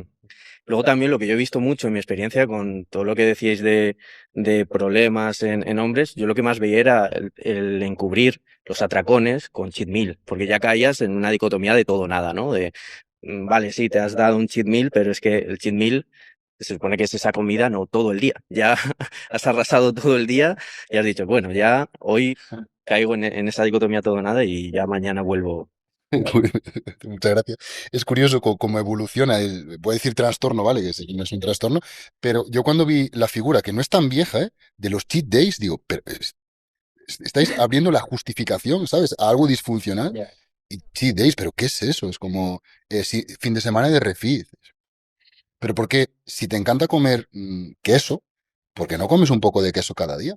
O sea, ¿por qué tienes que abrir una ventana de oportunidad porque te has restringido el queso durante una semana? Es decir, estás generando tú mismo el caldo de cultivo para una mala relación con la comida. De hecho, yo tengo discutido mucho, con otros profesionales sanitarios por redes sociales con el tema del cheat meal, porque yo creo que se entiende muy mal. O sea, al final, eh, o sea, ya partiendo del concepto, que es comida trampa en castellano, que bueno, no sé hasta qué punto yo creo que le pega bastante, porque efectivamente es una trampa bastante gorda para entrar en atracones y en problemas de la conducta alimentaria. Entonces, bueno, comida trampa le pega bastante bien como concepto, ¿no? Pero claro, pero es que si lo piensas o sea, es una idea que se construye en base a tú durante toda la semana vas a seguir un plan que no te gusta y entonces necesitas una comida a la semana para poder disfrutar de aquellas cosas de las que te has privado durante toda la semana. Es que ya el concepto es muy absurdo. Entonces, además, esto evidentemente tú lo tienes calendarizado. Entonces, tiene que ser ese día y en ese momento y a esa hora, porque si no, no vale. Entonces, es muy absurdo porque a lo mejor has tenido, pues yo qué sé, un cumpleaños, un evento el jueves por la noche, has estado privándote de lo que en ese momento a lo mejor te pudiera apetecer o con el tupper, un poco, bueno, no voy a entrar en juicios morales, pero en fin, eh, apartado de disfrutar de la situación, y resulta que luego el sábado o el domingo o el día que tienes pautado el cheat meal, pues no sé, además luego esto, haces tu ritual, porque la gente se acaba construyendo rituales para ponerte hasta las cejas de 1000 cosas que probablemente no te van a sentar bien, que probablemente vas a acabar, pues eso, hasta arriba o incluso vomitando, porque yo esto lo he visto también. Y que luego, ¿qué? Vas a volver a empezar otra vez un nuevo ciclo la siguiente semana, probablemente vas a compensar, porque el malestar, la culpa asociada a, joder, es que me pasé mucho al final y demás, para volver a entrar en el mismo bucle. es que o sea, no tiene por dónde cogerlo realmente. Yo creo que una buena forma de hacer un cheat meal, que no sería un cheat meal, es que todas tus comidas fuesen elegidas por ti y que efectivamente si un día tienes un cumpleaños, un lo que sea, disfrutes de ese momento, de esa comida, pero tampoco desde la polaridad de o lo hago todo perfecto como el tupper o tal, o como cosas que incluso no me apetecen ese día porque simplemente están en la mesa. No, si te apetece tomarte una cerveza, tómatela. Si la cerveza no te apetece agua, pero resulta que la tarta tiene muy buena pinta, cógete un trozo. Si no eres muy de postre, pero las patatas fritas te encantan y mira, tú no te las sueles preparar en casa porque te da mucha lata y las tienes ahí, pues cómetelas y te la puedes comer con la ensalada. O sea, no pasa nada porque mezcles un plato saludable con uno no saludable en la misma comida. O sea, es que es ese tipo de cosas las que creo que deberíamos normalizar más, que todas tus comidas sean disfrutables, que si sigues un estilo de vida saludable sea disfrutable para ti en el proceso, que todos los alimentos se pueden introducir mientras que no tengas intolerancias o ese tipo de cosas, y que al final, si un día, o sea, tu cheat meal debería ser pues que un día tuviste no sé qué evento, te apeteció, o que un día pasaste por la calle de no sé dónde, olía muy bien, en la pastelería de turno y te compraste no sé qué, y ya está. O sea, creo que esa es la forma realmente saludable de ver esas salidas de dieta. Dicho esto, aprovecho para decir, porque en el ámbito más del rendimiento deportivo, tampoco hay que caer en no me sale la palabra, ¿no? Como ser como demasiado indulgente, porque si tú vas a preparar una competición, sea de culturismo, artes marciales o lo que sea, quizás hay una ventana de 2, 3 semanas donde sí que hay que ser estricto. Sí, Entonces, lo que intentamos trasladar es que no perpetuemos esto a lo largo de la vida, porque no lo hace ningún deportista, o sea, ningún, excepto que tenga pues una mala relación. sí, sí, Sí, a totalmente. nivel amateur, desde luego es una estrategia nefasta. O sea, estás privándote y llega ese fin de semana, claro, lo que vas a comer, esa pizza, ha adquirido un valor intensísimo, Claro. importantísimo para ti y pues, desde luego estás forjando unos aprendizajes muy problemáticos. Pero yo quería preguntarte, Olaya, ¿qué opinas de que creo que de base vivimos una cultura, o bueno, en general en el mundo, donde acabamos construyendo desde bien pequeños asociaciones que pueden ser muy problemáticas en el sentido de premiamos mucho con comida, por ejemplo, y premiamos con X tipo de comida. Entonces ya estamos categorizando lo prohibido, que solo es para momentos especiales, y lo que puedes comer en el día a día, ¿no? Evidentemente, das a un cumpleaños y siempre va a haber, pues a lo mejor, yo qué sé, pizzas, cosas un poco más calóricas, ¿no? Más palatables. Creo que eso, el construirlo de base puede ser al final un problema futuro, ¿no?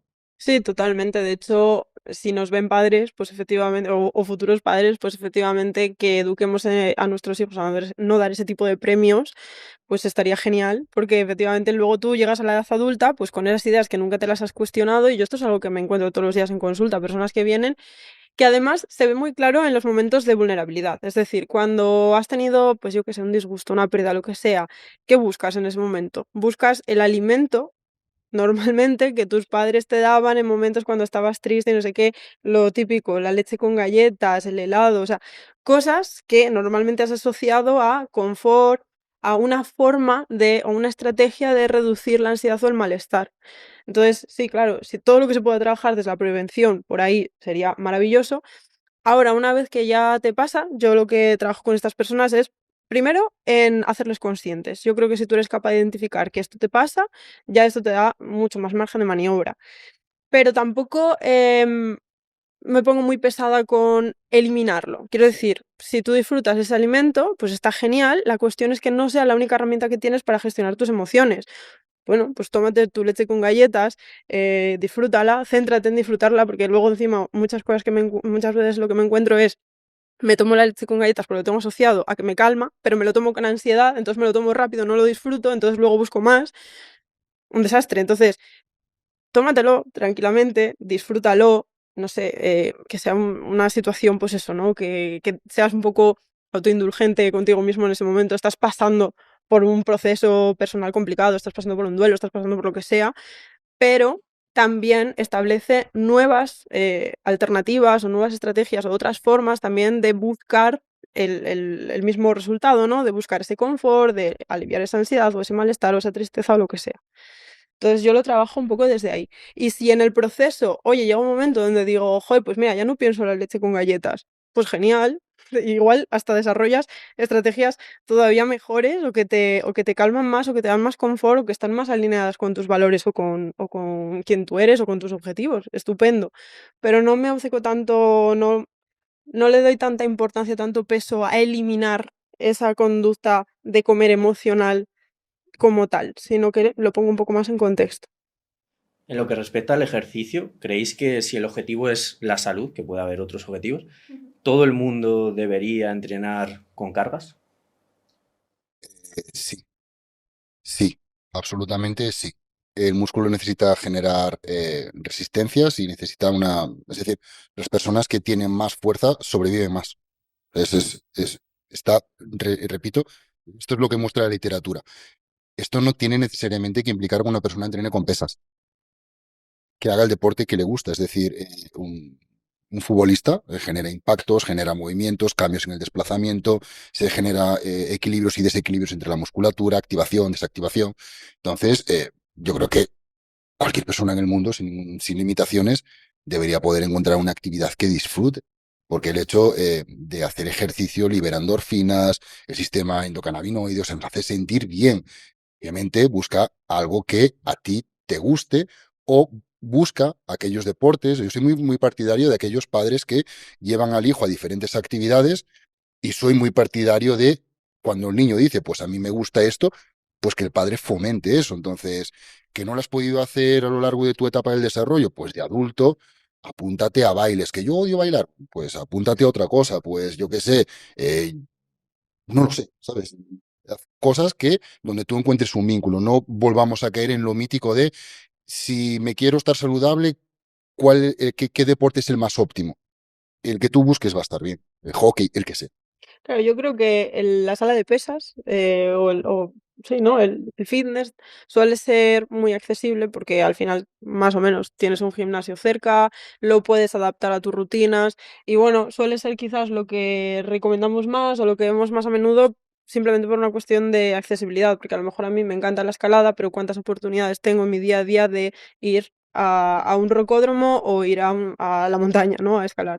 Entonces, yo creo que es más por una cuestión de adaptabilidad al estilo de vida el entrenar en el gimnasio, pero evidentemente si eres una persona que odias hacer deporte en interior o odias al gimnasio por lo que sea, pues lo que dice Marcos, buscar otras actividades que puedas integrar y que puedas disfrutar. Sí que es cierto que el gimnasio es el más fácil de cuantificar. Es decir, yo a nivel de ser un entrenador, sé lo que le tengo que pautar a una persona en base al feedback que me va dando, es decir, un número de series, un número de repeticiones, me puede enviar vídeos, o sea, para los que trabajamos online, bueno, donde tú ves pues con qué cadencia hace el ejercicio, ¿no? Las contracciones y demás.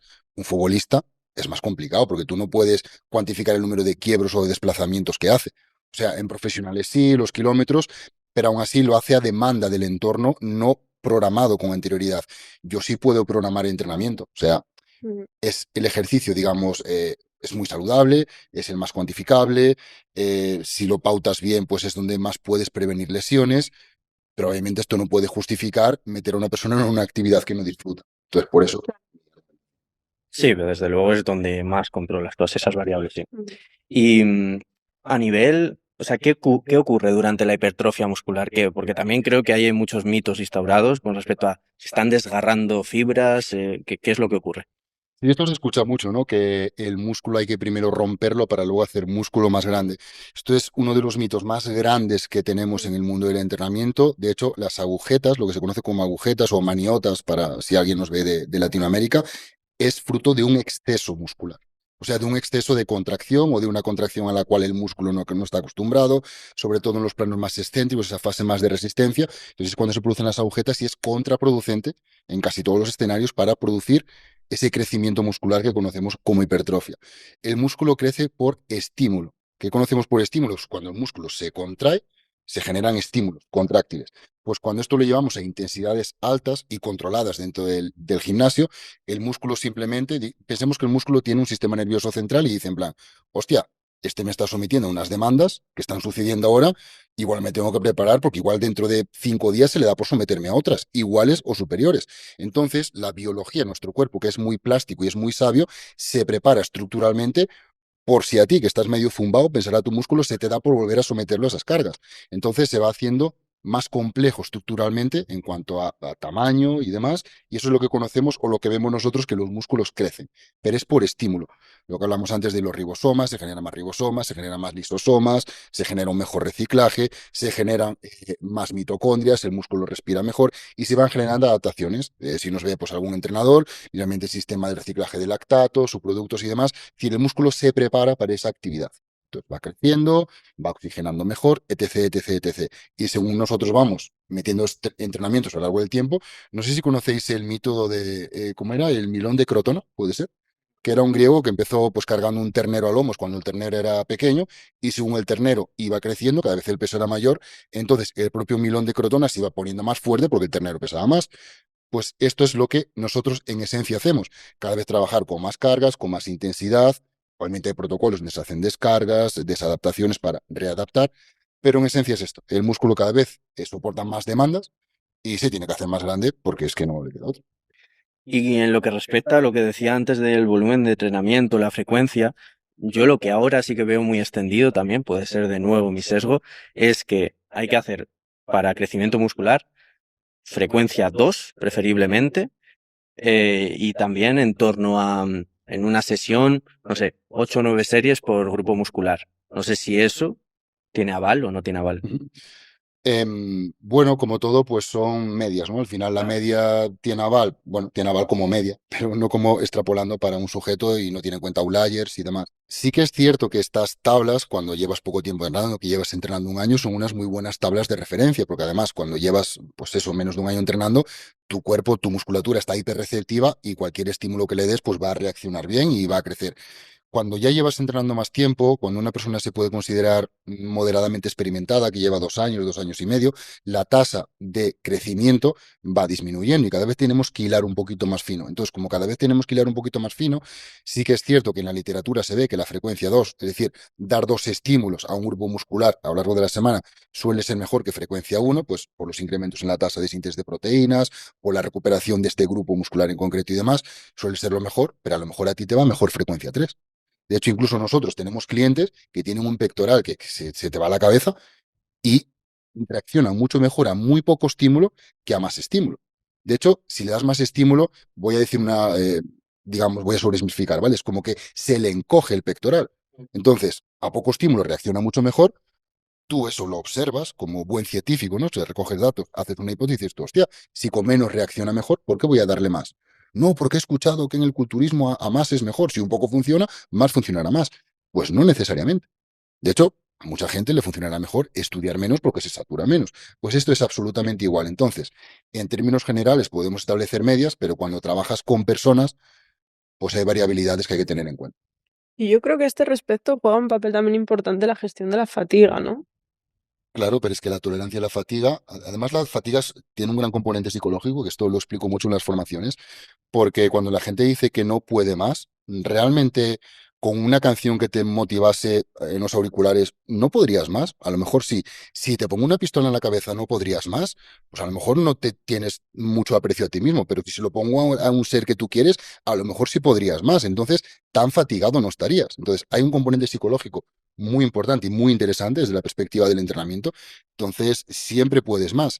Y eso aguanta la fatiga momentánea, esa sensación de mareo, cansancio, de ardor en los músculos, pero en tanto y en cuanto te recuperas tú de una sesión de entrenamiento a otra, también hay variabilidades. Hay personas que en 2 días están súper frescos y hay personas que en 5 días dicen, no me metas otro entrenamiento de brazo que los tengo aún, ¿sabes? Es como el alcohol. Una persona tiene una noche de copas y se recupera en nada, al día siguiente te puede tomar unas cervezas y otros están jodidos hasta miércoles. Pues esto es un poco igual. ¿Y cómo discriminar si estamos sobreentrenando? ¿Cómo podemos saberlo? Pues controlando factores contextuales de la persona, que también es algo que le enseñamos mucho a los entrenadores. Hay demasiados factores que se pueden tener en cuenta y que por desgracia muchas veces no se tienen. Mismamente, oye, has entrenado el lunes, ¿cómo de recuperado estás el miércoles? ¿Estás guay? Perfecto. Vale, vas a entrenar hoy. ¿Cuánto de motivado entras en la sesión? Pues a lo mejor tú me dices, pues del 1 al 10, 10 de motivado. Hoy me como los hierros. ¿Y cuánto de motivado sales? Pues algo cero de motivado. Pues esa sesión yo ya sé que ha sido demasiado exigente. Simplemente preguntándote esas dos cosas. En cambio, si tú, por ejemplo, me dices, pues tengo cero ganas de ir a entrenar, pero he ido a entrenar y he salido 9 de motivado. El entrenamiento te ha sentado súper bien. Luego yo esta información la tengo que relacionar con cómo te recuperas entre los entrenamientos, la tengo que relacionar con cómo te alimentas, cómo es el seguimiento de la nutrición, cómo de bien descansas, pero no cuántas horas descansas, sino cómo de bien descansas, con cuánta energía estás tu día. Y aunque ahora mismo parezca mucha información, cuando tú estás entrenado para discriminar esto, un entrenador recibe esa información y dice, en plan, vale, pues le tengo que subir el entrenamiento. O el día de pierna es demasiado y el día de brazo es demasiado poco. Entonces, poco a poco, en 6 semanas, que es más o menos como nosotros formamos a los entrenadores, un periodo de 6 semanas tiene que ser un periodo suficiente para que tú conozcas a este cliente. Y lo conoces, ¿eh? Pero mucho, te aseguro que muchísimo. Y conoces si el cliente, aunque quiera que sus cuádriceps crezcan mucho, a lo mejor tú ves que con menos entrenamiento es mejor, o con otros ejercicios que involucren menos musculatura accesoria es mejor. Al final es como cuando yo voy a la consulta del psicólogo, que le suelto una chapa allí espectacular y me da las pautas adecuadas, porque sabe discriminar. Entonces, eso es a lo que entrenamos a los entrenadores, que son, la hostia, son los mejores. Y si lo redujéramos todo a los típicos 3 pilares, ¿qué peso otorgaríais a cada uno de ellos en lo que respecta al rendimiento deportivo y sobre todo en este caso al crecimiento muscular? Es decir, cuánto a la alimentación, cuánto al propio ejercicio y cuánto al sueño. En cuanto a estos 3 pilares, Sí, entiendo que hay más variables, pero si lo reducimos a esos 3, para mí el entrenamiento, con estos 3 pilares, el entrenamiento lo es todo. Sin estímulo no hay crecimiento. Es decir, si yo te doy un golpe en una rodilla, te sale un moratón y luego aplico una crema. ¿Vale? Pues sin ese golpe no hay moratón, entonces tampoco habría por qué alimentarse para este propósito. Entonces, estableciendo esa escala, el estímulo lo es todo, luego hay que alimentarse, porque pues, se ha generado una disrupción, ¿no?, en el organismo y esa disrupción hay que alimentarlo. Lo conocemos como la carga alostática. Ahí estaría la alimentación y quizás el descanso y la recuperación, que ahí estaría con la alimentación. Obviamente podemos querer en dicotomías de es que, claro, si no comes nada, tampoco tienes ya, pero más puesto 3 puntos y tengo que coordinarlos, entonces diría entrenamiento, descanso y nutrición. Claro, es que es difícil porque realmente los 3 son sinérgicos. O sea, tú puedes hacer la mejor dieta y el mejor entreno, que si no estás descansando, más allá del sueño, ¿no? Porque descanso también puede ser que desconectes de el plan. Entonces, si no descansas, es que o sea, no vas a rendir, no vas a tener buenos resultados, tu cuerpo no va a funcionar bien, tu mente tampoco. O sea, al final Mira, es aprovecho para decir que antes me has preguntado por los mitos, de los factores más importantes y que no se suele hablar es la hidratación. O sea, es mucho más importante la hidratación que el alimento en sí.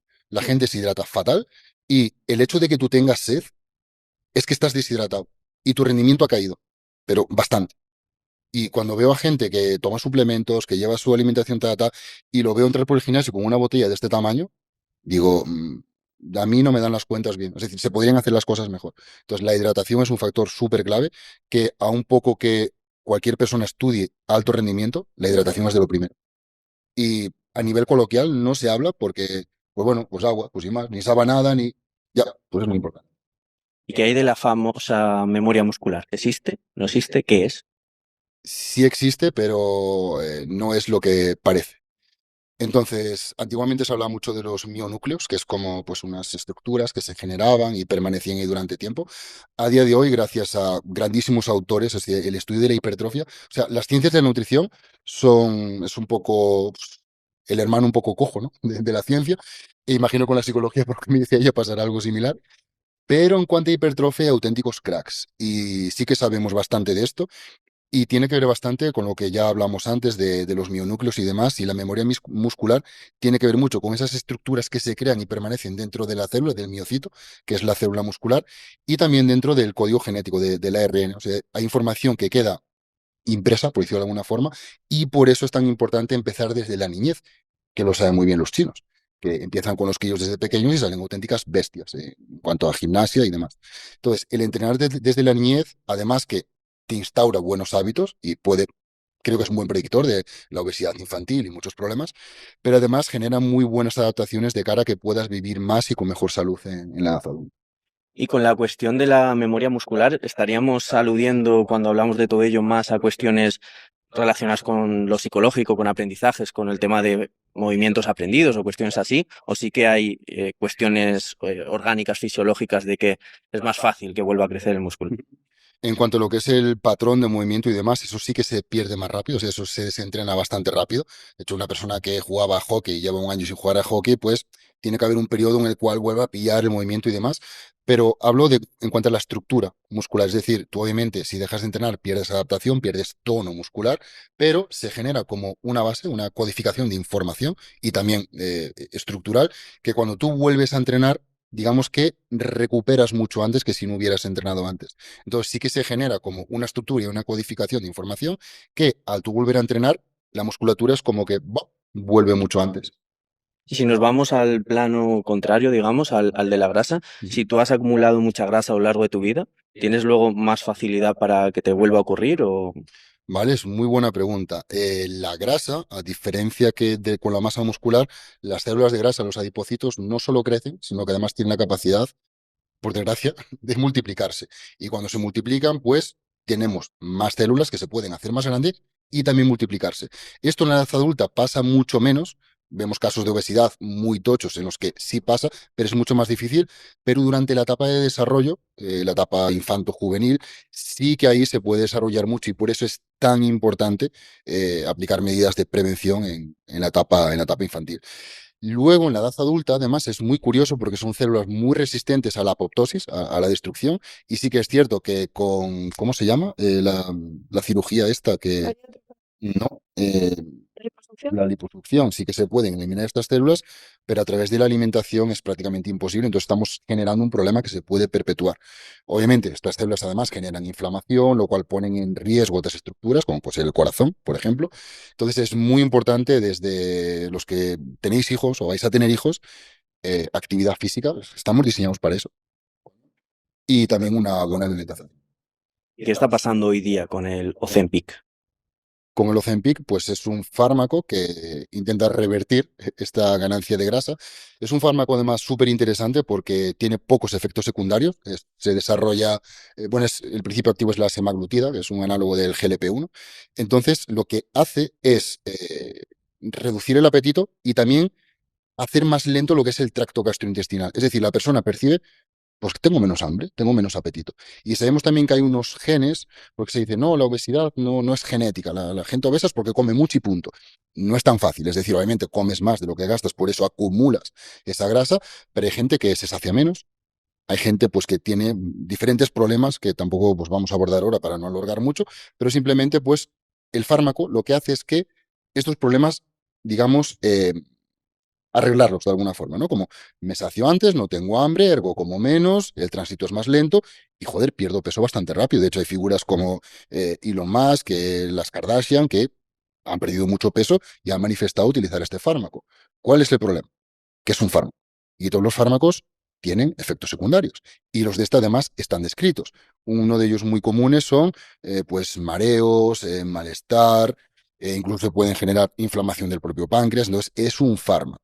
Y al igual que ocurre con otros muchos, como pueden ser los ISRS o los inhibidores selectivos de la recaptación de serotonina, no curan nada. O sea, te pueden ayudar a estar mejor, te pueden ayudar a perder peso, en este caso el Ozempic, pero tú cuando retiras el fármaco nada ha cambiado. Entonces, ¿qué quiero decir con esto y concluyo? Cuando tú el fármaco lo metes en una terapia conjunta con un cambio de hábitos, poco a poco se va generando una gamificación en la alimentación y se van cambiando alimentos que te han llevado a ese estado por alimentos que sacian más, alimentos que ralentecen o sea, hacen la digestión más lenta, pues vas provocando ciertos cambios en la persona que cuando retiras el fármaco, estos hábitos se mantienen. De hecho, a nosotros, los clientes nos dicen, joder, lo que he aprendido con vosotros lo he aplicado a mi familia, se lo comento a amigos, he aprendido un montón. Esto el fármaco no lo hace. Esto lo hace la educación, lo hacen los cambios de hábitos. Volviendo al ejemplo, al símil, cuando tú necesitas tomar cualquier tipo de antidepresivo, digamos, quizás es necesario en combinación con terapia. Pero si solo tomas el fármaco no hace nada. Y yo he visto emerger, bueno, yo y cualquiera puede ver que están emergiendo empresas que hacen protocolos con estos fármacos para perder peso. Si el protocolo es exclusivo con el fármaco, es como los youtubers, en plan, hace esto y sale mal, ¿no? Pues este es un poco similar. Entonces, en conjunto, en stack, con otras medidas, puede funcionar y puede estar súper bien. De forma aislada, pues bueno, es un fármaco que tiene efectos secundarios. Pues Soraya, Marcos, os agradezco mucho el rato, espero que hayáis estado a gusto y que, bueno, lo hayáis disfrutado, a mí me ha encantado la charla y simplemente, pues, Os dejo la cámara para vosotros, si queréis alguno de los dos o los dos lanzar un mensaje final y con eso ya cerramos, de lo que queráis. Yo simplemente daros las gracias por la invitación, a mí me ha encantado, la verdad es que creo que hemos hablado de temas muy interesantes, muy relevantes, así que simplemente gracias también por darnos voz para ello. Ujú. Sí, yo, bueno, lo llevo en la camiseta. Bueno, no, al final me cambié de camiseta.